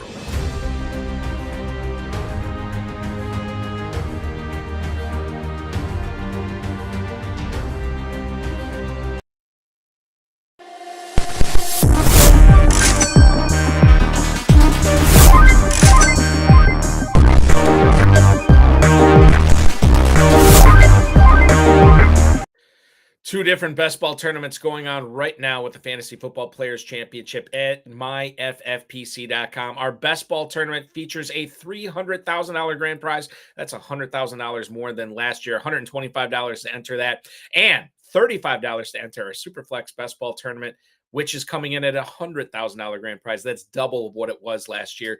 Register now. myffpc.com is where to go for that. This is the last week for 6-hour slow drafts. So if you want to get those in, get them in now so they can get done before the start of the regular season, which will take place basically 2 weeks from almost right now. It's going to be so much fun watching the Ravens and Chiefs getting it on, but we do have plenty of drafting to get to before then, and who better to help us than 4for4's own Connor Allen. Follow him on the X at Connor Allen NFL. Let's talk about some of these guys that you'd rather draft this year. Connor, the players I mentioned, I shouldn't say that a good plurality of these players that we're going to be talking about will be in the double-digit rounds. but none of them are like high draft picks at all. So it's easy for us to say as volume drafters is, okay, well, I'm just going to get a smattering of these guys. For the purposes of this exercise, let's assume you only have one draft or very few drafts. And this is the only time you're making a decision on these two players for, to try to flesh this out as best we can. So I'm going to lead things off in the Would You Rather Draft Deep Dive Edition. It's going to be a couple of running backs, a rookie one in Blake Corum for the Los Angeles Rams, and old Coyote himself, Rico Dowdle. I shouldn't say old. Ezekiel Elliott's really old Coyote on that team. But when you look at these guys, who would you rather draft? Both of them are going. Corum is running back 38 at the 10:01. Rico Dowdle is running back 40 at the 10:07. So Corum is going slightly ahead right now. Who would you rather draft? So I want to preface this segment by saying, especially for the running backs, that a lot of it has to do with like the team that you've built prior. And I think I would say that's arguably the most important point of who you draft. So in this situation specifically, if you need a guy who can contribute right away and will play a big, like not big, but probably be the 1A to 1B, in some scenario with Ezekiel Elliott, I think Rico Dowdle is your guy. You need a contributor right away who maybe can, fill in the first couple of weeks. I think that's your guy. If Zeke goes down or Rico Dowdle is like the number one running back, I think he has some upside. He's probably like a high-end RB2, maybe mid RB2, somewhere in that scenario. Blake Corum, on the other hand, I think is very little like week-to-week early value.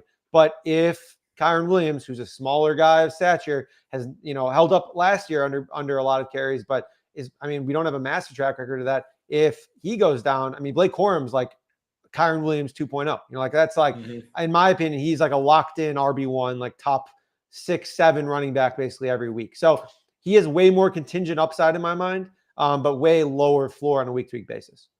So, but isn't that kind of what we're looking for? Obviously you said right. It kind of depends what your team looks like. But to me, like, I think I'd be more likely to choose the higher ceiling guy at that point of the draft, just because I'm fine with keeping that stash on my roster. That could be good. And maybe it's just, I don't have to wait all season. Maybe there's a pocket where, Kyren Williams misses 3 games in October. That still can be very, very valuable for you as massive. Well. Battle of the backup running backs. Braelon Allen or Chuba Hubbard. Braelon Allen right now is going as running back 52 at the 13:02. Chuba Hubbard about a round before him, running back 47 at the 12:01. Again, we're comparing Allen, a guy who, for all intents and purposes and everything I've consumed, certainly seems like he is going to be the backup to Breece Hall.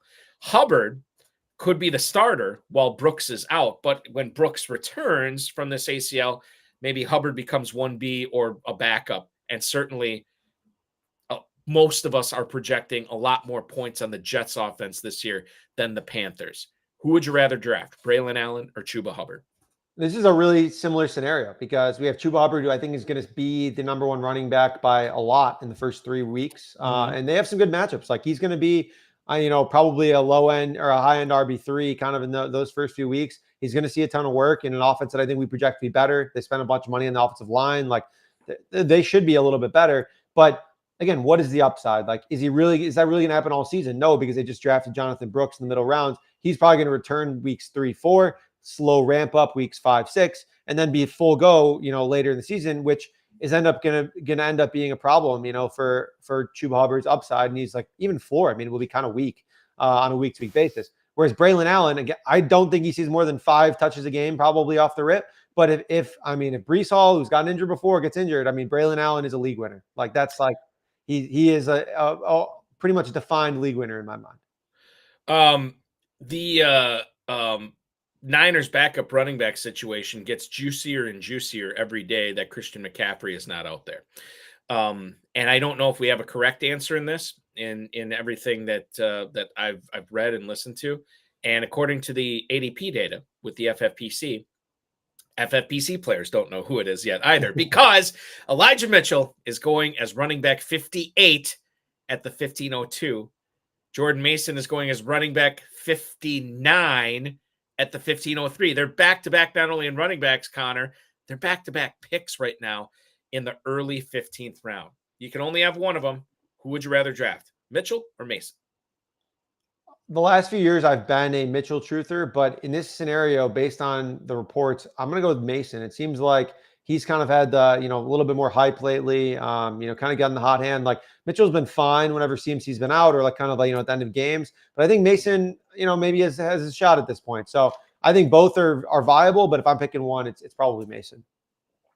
Mitchell and Isaac Guerrero, who was out of Louisville, both returned to practice yesterday.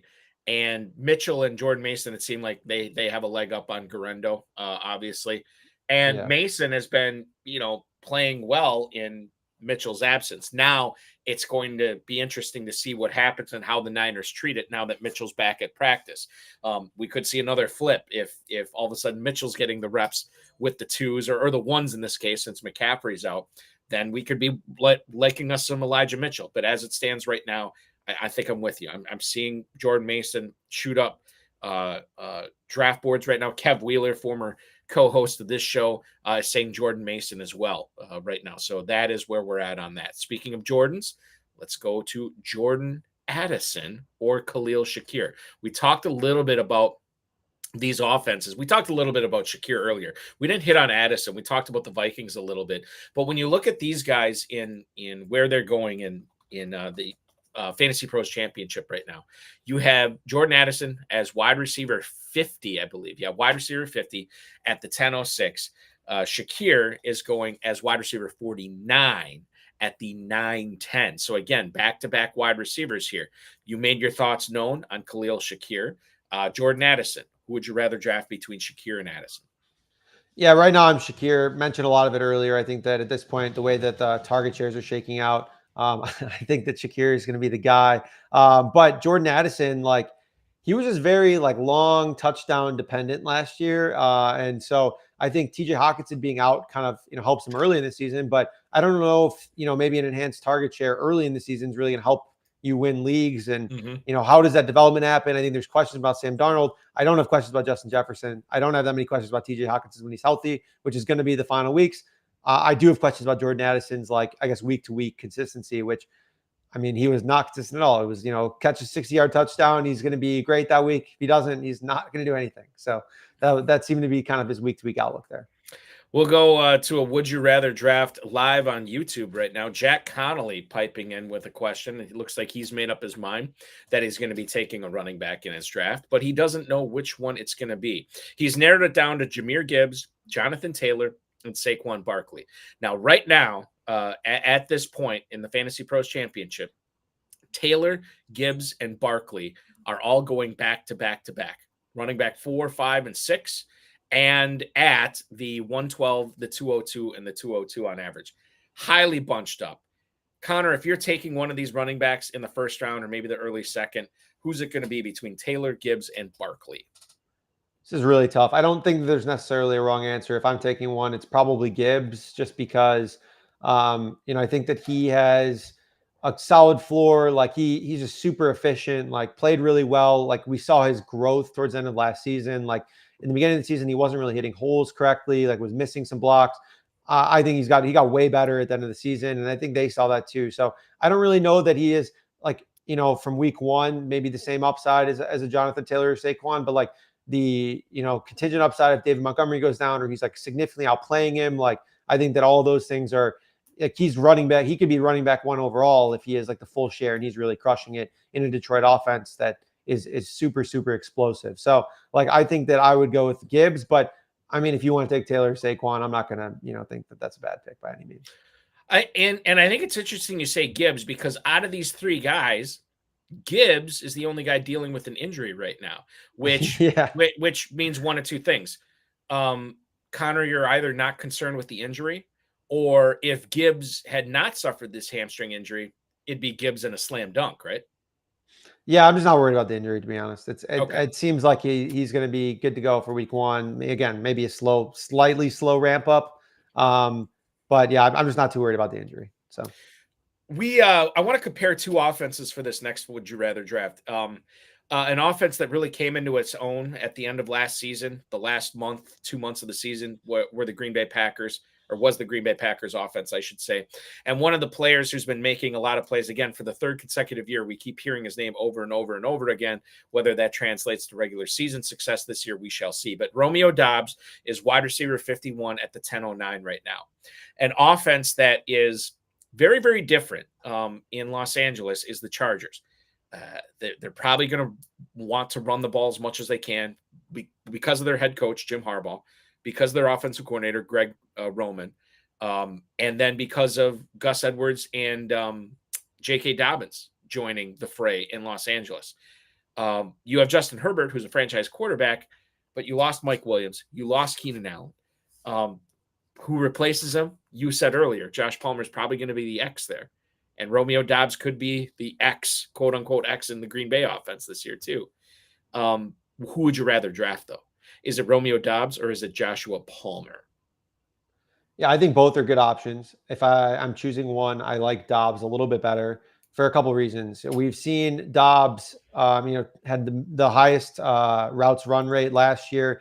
Early in camp, he's basically been locked into, kind of their top receiver in terms of like total routes run. I think this offense is massive upside.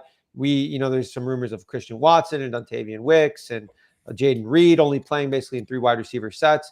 I think it's going to be volatile, but again, you're getting him in like really late. Like these guys are both like pretty late picks that I think can be, viable flex fill-ins on a weekly basis, especially in your second option there. So I think the Doubs is probably my pick here, but Palmer is like, I'm just kind of worried he's just a jag. Like, he's just like not, just a guy. Like he's not really all that good. Whereas Romeo Doubs, I mean, the clip was rotating around Twitter of like Jordan Love drawing up his like play of like, if you could pick any player to fill any position, and Romeo Doubs was Zach's receiver alongside like Tyreek Hill, Devontae Adams, and like the all-star crew. And he's like, I want Romeo Doubs out there, So I think that kind of rapport and like growing on that could provide really fruitful. I mean, if this offense does pan out, I know you're a Packers fan. If the Packers play like they did the second half of the season and Romeo Doubs is playing a little bit more and they're connected, with Jordan Love, like he could be an awesome value in the 10th, 11th round here this year.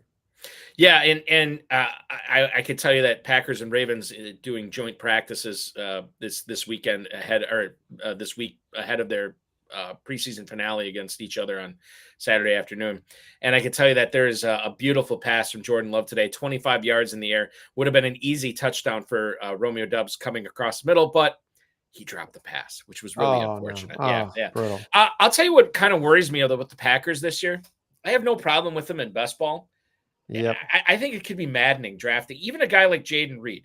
I think it could be maddening having these guys on your team where, 1 week you start Christian Watson and he has 2 for 17. The next week you sit him and he goes 8 for 102 touchdowns. I foresee messiness trying to figure out when to start which Packer this year. Yeah, that's my biggest issue with it too. And it's kind of led me to not take Jayden Reed, which might come back to bite me, but it's, one of those issues where we saw it was maybe in the playoffs, I believe, where the Packers ran a ton of like 12 personnel, 2 tight ends, 2 wide receivers, and Jayden Reed played like 30% of the snaps or something like that. It was like crazy low amount. And he saw only 3 or 4 targets that game. That's in the range of outcomes to happen this year for some games. And like, it's not always something that we know is going to happen. It's just game plan specific, and we don't know what their game plan is going to be on a week-to-week basis. Yeah. So if they view it's an edge to run the ball, to load at the bot, or just be like heavier personnel, they're going to do that. And Jayden Reed's going to get phased out because I think he only played in like 3% of 11 personnel snaps, something like that, or 12 personnel snaps. So it's like he really basically played in like nothing other than 3 wide receiver sets. So that kind of stuff is really, really tough for me to get behind. So it's kind of been a fade Jayden Reed, then take some like, I don't know, stabs late on like Dobbs or Dontavian Wicks or something like that. And Reed is the highest drafted Packers receiver in the FFPC right now, which it's like, I'm telling. And by the way, I could easily see that Packers offense regressing a little bit this year too, because I do think that they were punching above their weight the last 2 months of the season into the playoffs. I think that between the type of offense that they were in the start of the season last year to the offense they were at the end, I think they end up closer to what they were at the end of the season, but I don't think it's going to be that good. And it's going to be interesting to see what happens with Jacobs as the new lead running back instead of Aaron Jones. Let's get back to the receivers here. Tyler Lockett or Rashid Shaheed. Tyler Lockett, wide receiver 56 at the 1201 right now. Lockett is a guy that I have drafted over and over and over and over and over again. Dynasty leagues, I have a bunch of them. I've enjoyed the spoils of Tyler Lockett over the course of his career. The problem, I think JSN is going to have a nice bounce back sophomore season this year. I think the offense is more tailored to him. He's making plays in camp, and I think at a minimum, he overtakes Tyler Lockett at some point this season as the second wide receiver on that team. But again, Lockett's not going until the 12th round, so it doesn't cost you much here. Rashid Shaheed is now going 10 picks behind Tyler Lockett at the 12-11. He was rehabbing a strained hamstring, and then he also suffered some kind of toe or foot injury last week, which stinks because this is supposed to be the guy that was going to play opposite Chris Olave and was going to take advantage of potential Olave brackets or Olave double teams. And I was on board with Rashid Shaheed. Now he's hurt not once, but twice. Who would you rather draft here? Because there's a lot to unpack between Tyler Lockett and Rashid Shaheed, Connor. Yeah, like if you asked me this 2 weeks ago or 3 weeks ago, it's a slam dunk for Shaheed. At this point, I'm just really struggling with it because if he's injured, I mean, they're putting Taysom Hill everywhere. I think Juwan Johnson's coming back healthy. Like Chris Olave, I think just sees a massive target share here. So like it's probably Lockett at this point. Just from a macro perspective, I don't love targeting receivers like this in general later in the draft. I kind of want guys more like, the Brian Thomas Juniors or someone that I think can like ascend potentially into like, a weekly starter or like, someone that I think can be like, has a little bit more upside and flexibility to their game than a Tyler Lockett and Rashid Shaheed, Rashid Shaheed's going to have some big games. Never know if we're going to be able to start him on the right weeks. I think that's going to be like probably a complete disaster. And then Tyler Lockett probably has a higher floor, but again, also has a little bit more volatility. And I really don't know what his ceiling looks like with JSN, with DK Metcalf there in a new system. So like, for me, these aren't two guys that I'm not necessarily targeting, later in drafts. I kind of like guys that maybe a little bit more volatility, like contingent upside, I would say.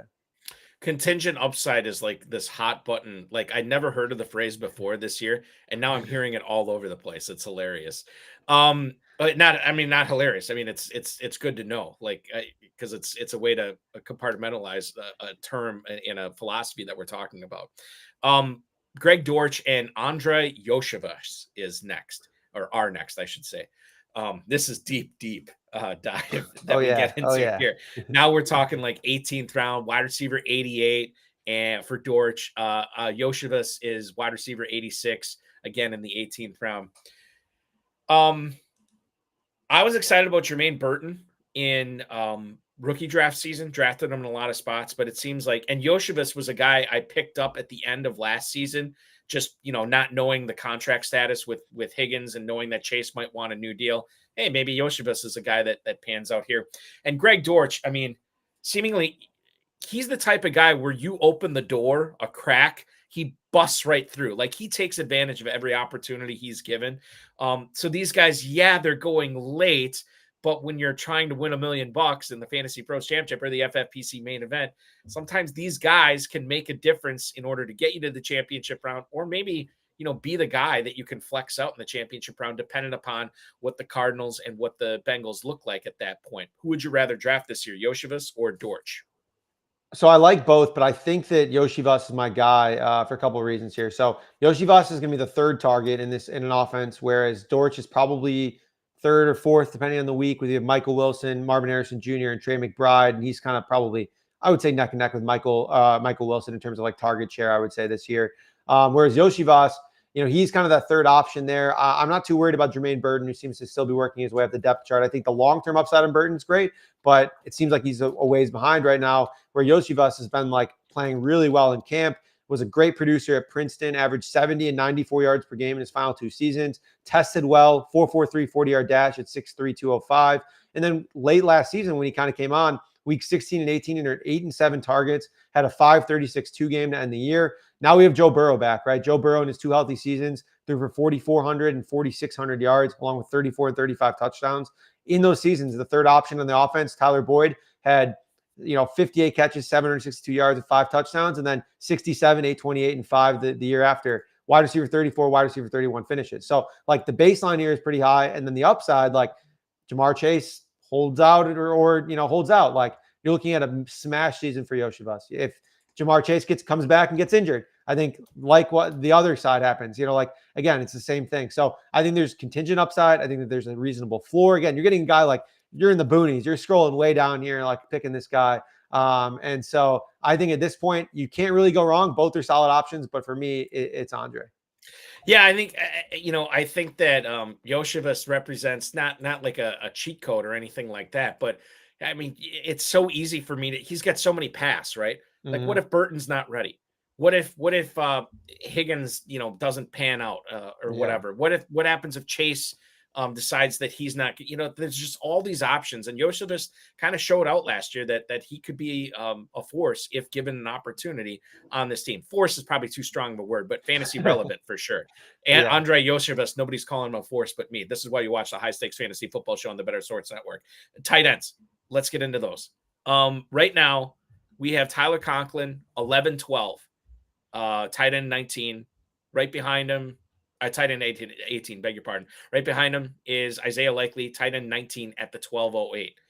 I have heard arguments for both these guys. I'm not going to reveal who I prefer here. I want to see what you say first. But who would you rather draft, Connor? Tyler Conklin or Isaiah Likely? For me, it's Conklin because I'm just buying the Jets everywhere I can. I think it's really tough to conceptualize just how bad the quarterbacks he was catching passes from are looking, like Zach Wilson, Mike White, Chris Streveler, Trevor Siemian, Tim Boyle. And then, the highlight was Joe Flacco. That was like the highlight of his career basically so far. I think that Aaron Rodgers unlocks like a new ceiling for Conklin. Conklin ran a route on 70% of dropbacks last season. Seems to be the top tight end target pretty much. Had earned 4+ targets in 13 of 17 games last season. So he's a reasonable target earner, just was playing with terrible, inefficient quarterback play on one of the worst offenses here. And then the Jets, added Mike Williams, but I think they're going to work him back slowly. Other than that, they have like Alan Lazard, Xavier Gibson, Malachi Corley. It's like kind of a bunch of guys behind Garrett Wilson. So I think that Conklin could be a red zone force. And then he doesn't have a ton of upside, but I think in FFPC leagues, he could be fine. Whereas Likely has massive contingent upside. Don't get me wrong there. I think if you're late, I think the contingent upside is massive. The floor is not as good. So, I don't know if I really buy the whole working him into the offense on a week-to-week basis anyways. They kind of talked about that last year and they just didn't really do it. So the floor I think is way, way better for Conklin and maybe the ceiling's better for Likely. Nail on the head. I totally prefer Conklin as well. I'm done with the whole, this is going to be a great year for Isaiah Likely. He's going to be a huge part of our offense. Fool me once, shame on you. Yeah. Fool me twice, shame on me. Now, in regards to Likely, I think that dependent upon what I have at tight end, if I was drafting in the FFPC, what I have at tight end might actually say, okay, Likely's the better choice here. But if let's say I have one of the studs, right? Andrews, Kincaid, Laporta, any of those guys. I kind of like Conklin as a second guy because I know I can start him and feel pretty good. This guy has gotten 60+ catches the last 3 years with, as you said, I mean, just absolute dreck at quarterback. Now he gets Aaron Rodgers, the first ballot Hall of Famer. And oh, by the way, you got Mike Williams, who they added, who is already hurt. You have a rookie in Malachi Corley. You have, I believe, an undrafted guy in Xavier Gibson, who is contending to be the wide receiver too. And then you got a target monster in Garrett Wilson, and then obviously Breece Hall. I think Conklin is the type of guy. It's weird because I don't think he has the upside that Likely does, but it is contingent upside, buzzword of the show. But that's why, I mean, I think Conklin would make sense for more of my teams than Likely would. If Likely's my third tight end, then yeah, I'm going to go with him instead. Yeah, way more likely. And I mean, look at that. I worked Likely in there. No, I think that Conklin just, I mean, maybe there is upside. I mean, maybe I'm underrating the potential, the target share potential of, him and Aaron Rodgers connecting, or he scores 10 touchdowns this year. I mean, if he scores 10 touchdowns, he's a flex play in FFPC leagues basically on a week-to-week basis. Juwan Johnson and Jonnu Smith is our next matchup here in Would You Draft? Who would you rather draft? The ADP on these guys, Juwan Johnson, tight end 26 at the 1608. I got to check his injury status because I think he recently just came back. Jonnu Smith, tight end 24, now a Miami Dolphin at the 1510. Which player would you rather draft here between Johnson and Smith? I think you're picking, a lot of my favorite guys here and putting them against each other on purpose. But You got to pick what it's like picking your favorite kid, Connor. And that's what I'm forced. This is like 2 hours of Sophie's Choice that we're doing on the show tonight, starring Connor Allen from 4 for 4. Oh man, I'm gonna go Jonnu. I think that when we look at Jonnu Smith and what they've been saying about him, like tight ends have not really had a big role. It's been a super narrow target tree in Miami. But Mike McDaniel basically said, just because whatever it was doesn't mean that's what it's going to be with the tight end position. He complimented Smith's yak ability. There's been rumors about him getting carries in camp. They're talking about getting him into space, like using him as like another weapon. Like he's like their next, guy. Obviously it's Tyreek. Obviously it's Jalen Waddle. You Devin Achane out of the backfield in some aspects, as well as Raheem Mostert. But like he's going to get his chances with like massive explosive plays. He wasn't playing in certain sets in preseason, which I think is concerning to some people. But because like the upside of this offense is so high, and you're getting him at tight end 25, like I think that the week to week upside is massive here for a guy like Jonnu Smith. That again, you're probably not starting him. Hopefully not week 1. But like if you need to start him, and he could develop into a flex option in FFPC leagues because of the 1.5 PPR. If he's a week to week force there, I would not be surprised. So I think at his current cost, he's a great selection. Connor and I are going to come up for air after that deep dive of who would you rather draft segment here on the High Stakes Fantasy Football Show on the Better Sports Network. When we come back, I want Connor to offer up some specific high stakes fantasy football advice, given that you've drafted in the main event and have that experience behind you. A lot of people are going to be drafting in their first main events for the first time. I want to talk about how you shift your strategy. I want to talk about the rookie veteran ratio, if that exists for you, and so much more, Connor. So let's do that when we come back. You're watching the High Stakes Fantasy Football Show with Eric Balkman and 4 for 4's Connor Allen right here on the Better Sports Network. Flair once said, if you want to be the man, you got to beat the man. And if you want to be the man or woman this fantasy football season, you got to play over at myffpc.com. That's where all the best fantasy gamers play. That's where all the high stakes gamers play, because they've got the high stakes leagues. They have the best formats. They have the best payouts. It's the place to be. And if you win a FFPC main event or a Fantasy Pros Championship contest over there, you put some serious respect on your name and some money in your pocket. Anyone can win their hometown league, right? You're probably a great fantasy gamer. Prove it. You go out and win an event like this, you can go and put in your Twitter bio or X bio, FFPC main event champion. That means something. That's definitive proof that you're one of the best fantasy gamers in the world. So go over to myffpc.com and use promo code COOP. They'll give you $25 when you deposit $35 or more. And now you're on your road to greatness, right? You could even do an online draft, or you can go and draft in Las Vegas with the stars. Draft at Planet Hollywood for the FFPC main event. That's where they're all doing it. It's awesome stuff. So get set up now so that you can be a star this year. You can be the man. Just like Ric Flair, you can be a champion. Woo! The Bears have to be one of the most inept franchises of any sport I've ever seen in my entire life. And they share the city with the White Sox, who are also inept. Like, that is how bad the Bears are. I just don't understand how you can go your entire existence and the quarterback that wins you a Super Bowl is Jim McMahon. You couldn't find anybody else. They don't have a good history with quarterbacks, and they let him be the quarterback for a long time, too. Deshaun Watson and Patrick Mahomes right there. Mm-hmm. And you drafted Mitch Trubisky. They were right there. There's a lot of pain in being a Falcons fan. The Bears are one of the teams I could argue they might have it worse, and they have a Super Bowl.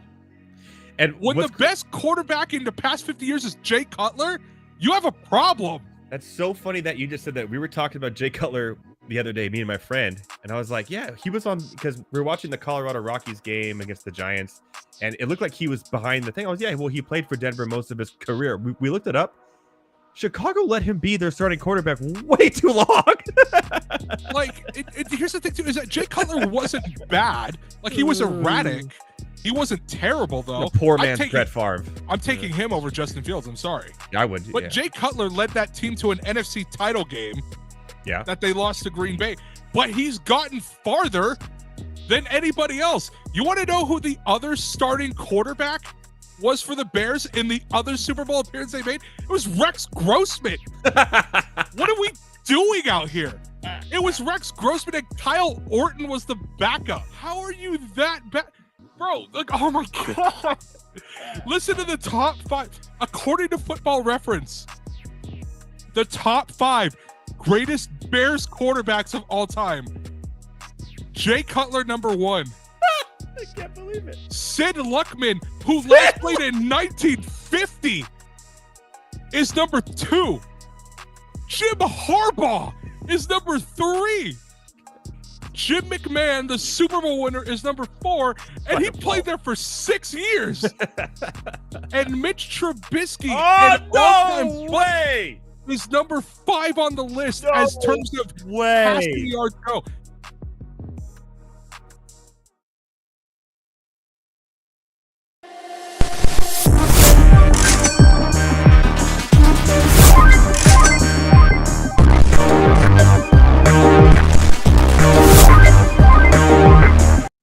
"19 minutes until the top of the hour. You are watching the High Stakes Fantasy Football Show on the Better Sports Network. I'm Eric Balkman from the FFPC. He is Connor Allen from 4for4 Fantasy Football, 4for4.com, at Connor Allen on the X. Connor and John Paulson from 4for4 just did a main event draft in the FFPC. And I think one of the things that we want to talk about here in this segment is, yeah, I mean, taking the step up to, we always say at the FFPC, taking the step up to the main event or a mid-stakes contest, it's a small step, right, from your home leagues or what have you. But there are some things that you need to do differently when you're competing in the main event to try to win this $1 million grand prize. How did you and John, Connor, shift your draft strategy when you're constructing an FFPC main event team, as opposed to maybe just playing in a single, closed 12-team league at home or with friends or something like that? How did the draft strategy change, or did it change? Yeah, it did. And I think that I think we ended up focusing more on guys with, that contingent upside that we keep talking about. And that's like just so different in this league compared to your home leagues, because you, like, in a home league, I'll draft wide receivers in the 13th, 14th round that, maybe they're like a flex later in the season, or like guys who I know or have a little higher floor, or, I think a little bit more interested in producing. Whereas FFPC, we took 5 or 6 receivers in our main event, like right off the rip, like first 10, 11 rounds. And we just drafted like 5 running backs who have no clear role in week 1 and are going to score 0 points. But all it takes is, again, in the next 2 weeks, if Breece Hall gets injured or someone gets injured, like, we are so far ahead of, everyone else, because we don't need to start them on a week-to-week basis. That's the biggest difference between best ball, between like, your home league. Like, you're just shooting for the moon. You need like guys with massive upside so that you can try and win your league, and then win, end up winning some serious money in the final selection there. So Paulson and I not disagreed on it, but like we went back and forth on that multiple times with certain guys, because there's still receivers on the board. Like there was, I think there was Curtis Samuel on the board, and Paulson said, "What are we doing drafting these bunch of goofballs at running back? And there's like, nice receivers on the board."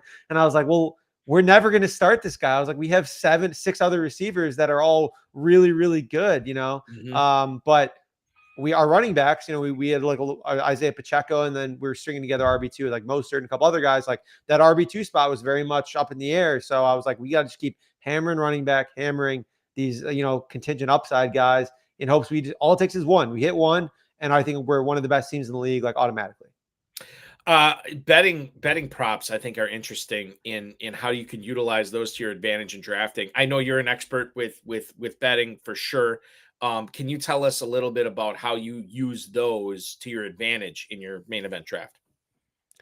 Yeah, it's pretty interesting, because I think some people use props as like a signal of like what should be in the ADP market. I almost think that fantasy football drafters are sharper in a lot of ways than betting markets are set. And betting markets are set as like a median outcome, right? And even below that in certain instances, because like if you're setting a season-long prop of like, we'll just say like Caleb Williams prop is like 3,500 passing yards. Like if you were to tell me a fantasy football drafter, like he's only threw 3,500 yards, they'd probably be pretty pissed. Like they'd be like, that's kind of a bad season, whereas like, I think most, betting, you could bet on Caleb Williams at 4,000 yards at like 3.5 to 1, which is what I think most fantasy football drafters are like, hey, like that's a normal upside outcome for Caleb Williams this year. 4,000 yards isn't really anything. So it's like that kind of difference in mindset that I think understanding that is pretty useful for like with main events and with everything like that. Like I think you can take into account like, oh, like betting props, like ranking them all, together. But some of these guys have different like volatility, different outcomes like that. So I think that's kind of the different mindsets that I use when looking at high stakes drafters like props. I have to ask you this because I'm contractually obligated when I talk about your main event. One of the biggest differences in drafting in most leagues compared to drafting the FFPC, tight end premium scoring. I have said this over and over again. I've talked to hundreds of high stakes players. I have never gotten one consensus answer. Some people say, yes, you got to get them early.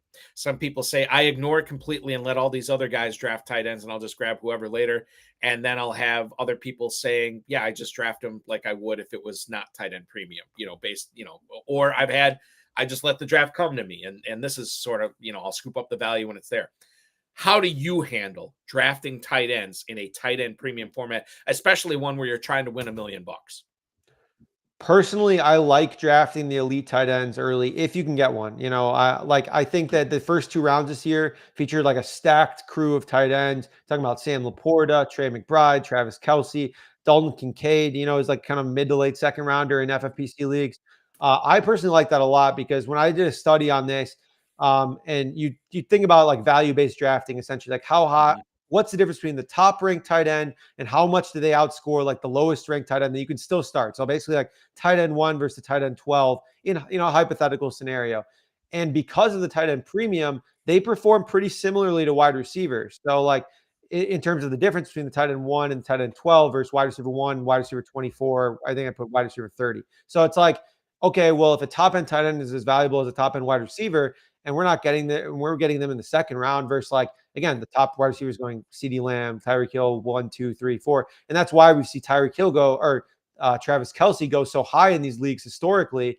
But now we're almost getting a discount because no one was necessarily super dominant to the level that we've seen from Travis Kelce was in previous years. But I think that that's in the range of outcomes for a lot of these guys this year. So if you can get one of those 4 or 5 tight ends that I listed in the second round, I think that's like a big part of my strategy this year. To grab one of those, but I think it varies year to year. I think for me, I can count on one hand how many tight end premium drafts I've ever drafted in. But for me, I always like to get like an elite guy right away. But then I kind of like to double tap it too, Connor, where once 12 or 13 of them have gone and I have like a top 6 guy, I like to get that 14th or 15th guy, usually round 6 or round 7. Makes me feel a little bit more comfy about it, especially if you can, flex out another tight end or you have dual flex, it gives you that cushion. And I feel like, sometimes when I do that, then it forces the issue a little bit to other people in the draft, and then some running back value or some receiver value. Not always, but sometimes it falls to me. Or if I'm still on the hunt for a quarterback, I'm not like one of these not freak shows. That's I shouldn't say that term. One of these people that like to start off tight end, because I've seen that work. You're not a freak show if you do that. I think you are a freak show if you go tight end in an FFP. I have not seen that work ever. I've seen that. So I think I saw that in Vegas last year. I've seen people do it. I've never seen it work. Where like, I never have either. I've never seen it work. Hypothetically, it could work. Again, like they always talk about the race to fill your flex and all that. Maybe, a tight end premium is the only spot that it can work, I think, but it's not something that I've successfully implemented with a 3 tight end. I've done the 2 tight ends and it's been fine. But if you don't hit your running back or wide receivers, like if you miss at all with like your depth picks, you're in a pretty sweaty situation to figure out the rest of your team there. So I guess it depends. If you feel good about the values, which this year I think there are good values at wide receiver and running back, then I don't know. Maybe I'll give it a whirlwood draft. Who knows? Yeah, well, I've seen people do it in our pros versus Joes. Craig Campbell, who I'm actually going to see this weekend, I'll be drafting with him in Kentucky for a bunch of leagues. He did it in pros versus Joes one year just to say, To hell with it. Let's see what happens here.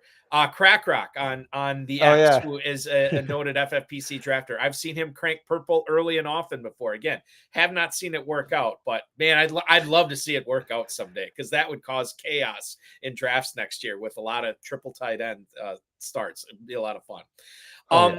Let's talk about rookie to veteran ratio in FFPC main events. Does that even exist for you? Is that something that you concern yourself with?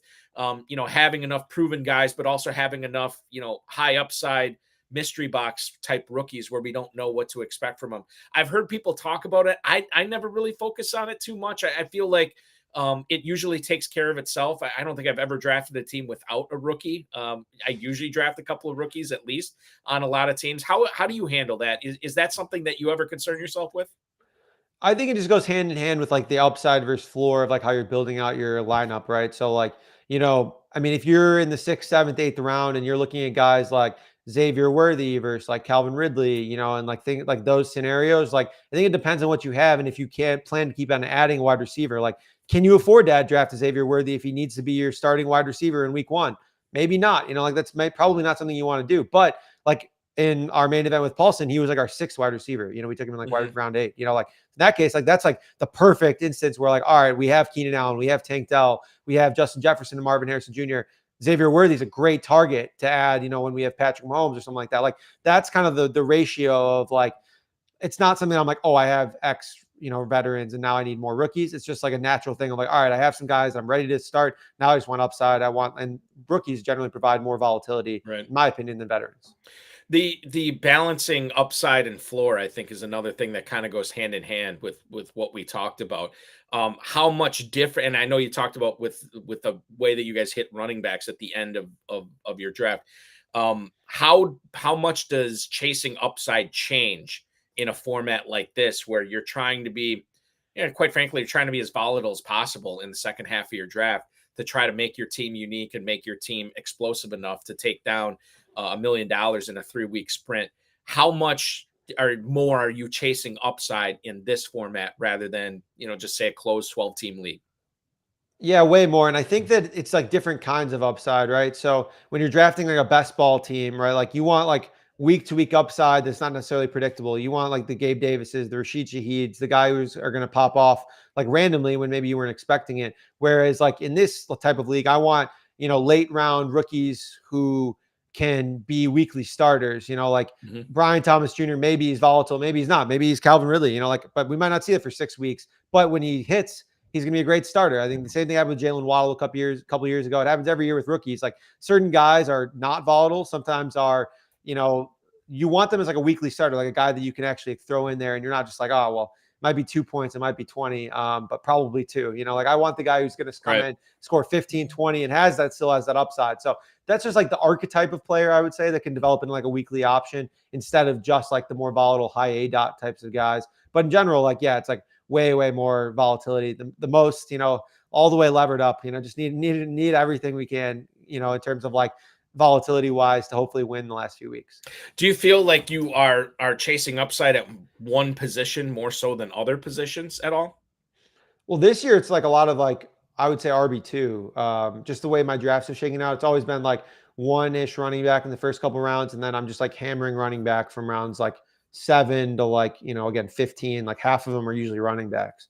So, yeah, I would say in that scenario, definitely wide receiver this year, I just think is so deep with like, where we're at. Like, it's just, you keep drafting them. All of them have week to week upside in the first like 6, 7 rounds anyway. So, I don't know if it's as much upside there and for the wide receiver position as compared to running back this year for me.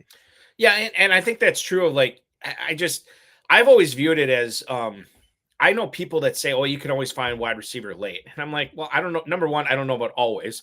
And number two, I don't know what kind of receivers you're usually finding late that you can then plug into your lineup, unless it's like, a true handcuff situation with like, if Mike Evans or Chris Godwin goes down, then yeah, Jalen McMillan, you could probably start him or Trey Palmer, whoever it is. But running backs, I mean, these guys, they get used up so fast in the NFL that emphasis on used, because if somebody goes down, the opportunity that these guys get is huge, and they're the majority of them, if you get the right one, can be used in the passing game. He's out there pass blocking on third down. He's banging between the tackles. He's being used in space. So, and that's what I always say about, you got to get the right backup running back. Just because somebody's second on the depth chart doesn't make him a good choice. I mean, it doesn't, just because of that doesn't make him a good choice. There's got to be other factors that go into it.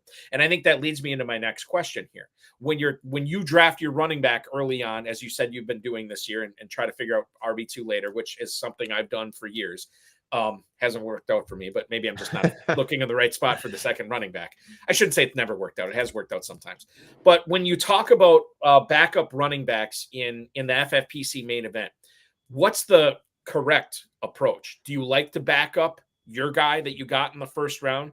Do you like to grab other people's backup running backs? Like, and again, increase volatility, increase variability on your roster. How do you handle that? I know, like, for me, in years past, I was always upset when somebody sniped me on my backup running back in round 14 or 15 or whatever. Now I really don't care as much, Connor. Yeah, I think, again, for this kind of contest, like, if you think about the ideal scenario, you draft Christian McCaffrey, you draft Braelon Allen, you draft Ray Davis, and then James Cook gets injured, and then Breece Hall gets injured, and you have, those three. Like, that's in your best case scenario for your team, hypothetically, that you drafted.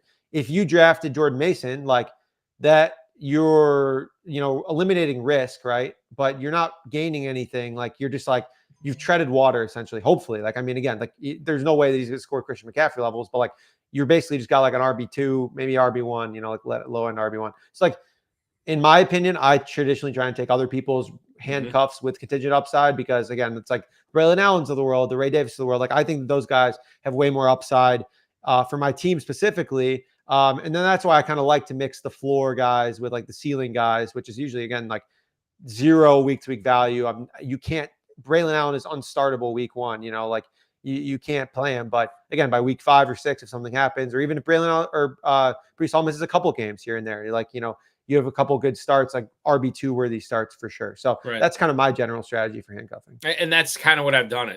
Like, I'm all about, if somebody else snakes mine, fine. But if I can get a couple others, and now all of a sudden, instead of 3 running backs, I have 5 running backs, or even just 4 running backs to choose from, especially in the FFPC too, where you can start 4 running backs. I mean, think about that start that, like, similar to what you guys did, right? You have all these receivers, you and John Paulson have all these receivers. I mean, as awesome as that is, what happens if you hit on 2 of these backup running backs and it doesn't have to be for the rest of the season. It could just be for a couple of weeks. Now, all of a sudden, you're I don't want to say you're covered for bye weeks or you're covered for injuries, but that's a good problem to have that depth there. And I think that's why you do it. Okay. The deepest position this season in drafts, is it wide receiver? We talked about how deep that position is this year. And does that change from year to year, or is it kind of always wide receiver, Connor? Yeah, I think that there's like varying levels. I think running back is like very interesting, because it's like there's an elite tier, which is like basically just Christian McCaffrey, maybe Bijan Robinson, maybe Breece Hall, and then there's like this group of like bunch of different guys with anywhere from like Jonathan Taylor, Jahmyr Gibbs to like I would even include Isaiah Pacheco at this point, Devin Achane, kind of that range, and then there's just like 30 guys, 40 guys in my mind where it's like I don't know, maybe 20 guys that are like, they could have upside. They're kind of RB2s. Like, maybe they're not. We don't know. So like, in that sense, I think running back is fairly deep, but wide receivers, I mean, in FFPC leagues, again, you're getting good guys. I mean, I'm at the 6-7 turn right now, and there's still like Calvin Ridley, is still available on the clock at the 6-7 turn. And I think he's going to be, again, like a low end wide receiver 2 this season, probably in PPR leagues, maybe high end wide receiver 3. So I think, from a starting perspective, I think that it's probably deeper at wide receiver, but you can make the case for running back this year, I think, is deeper than ever, or maybe just ADPs have shifted so that like wide receivers being pushed up, running backs in that tier kind of being pushed down a little bit.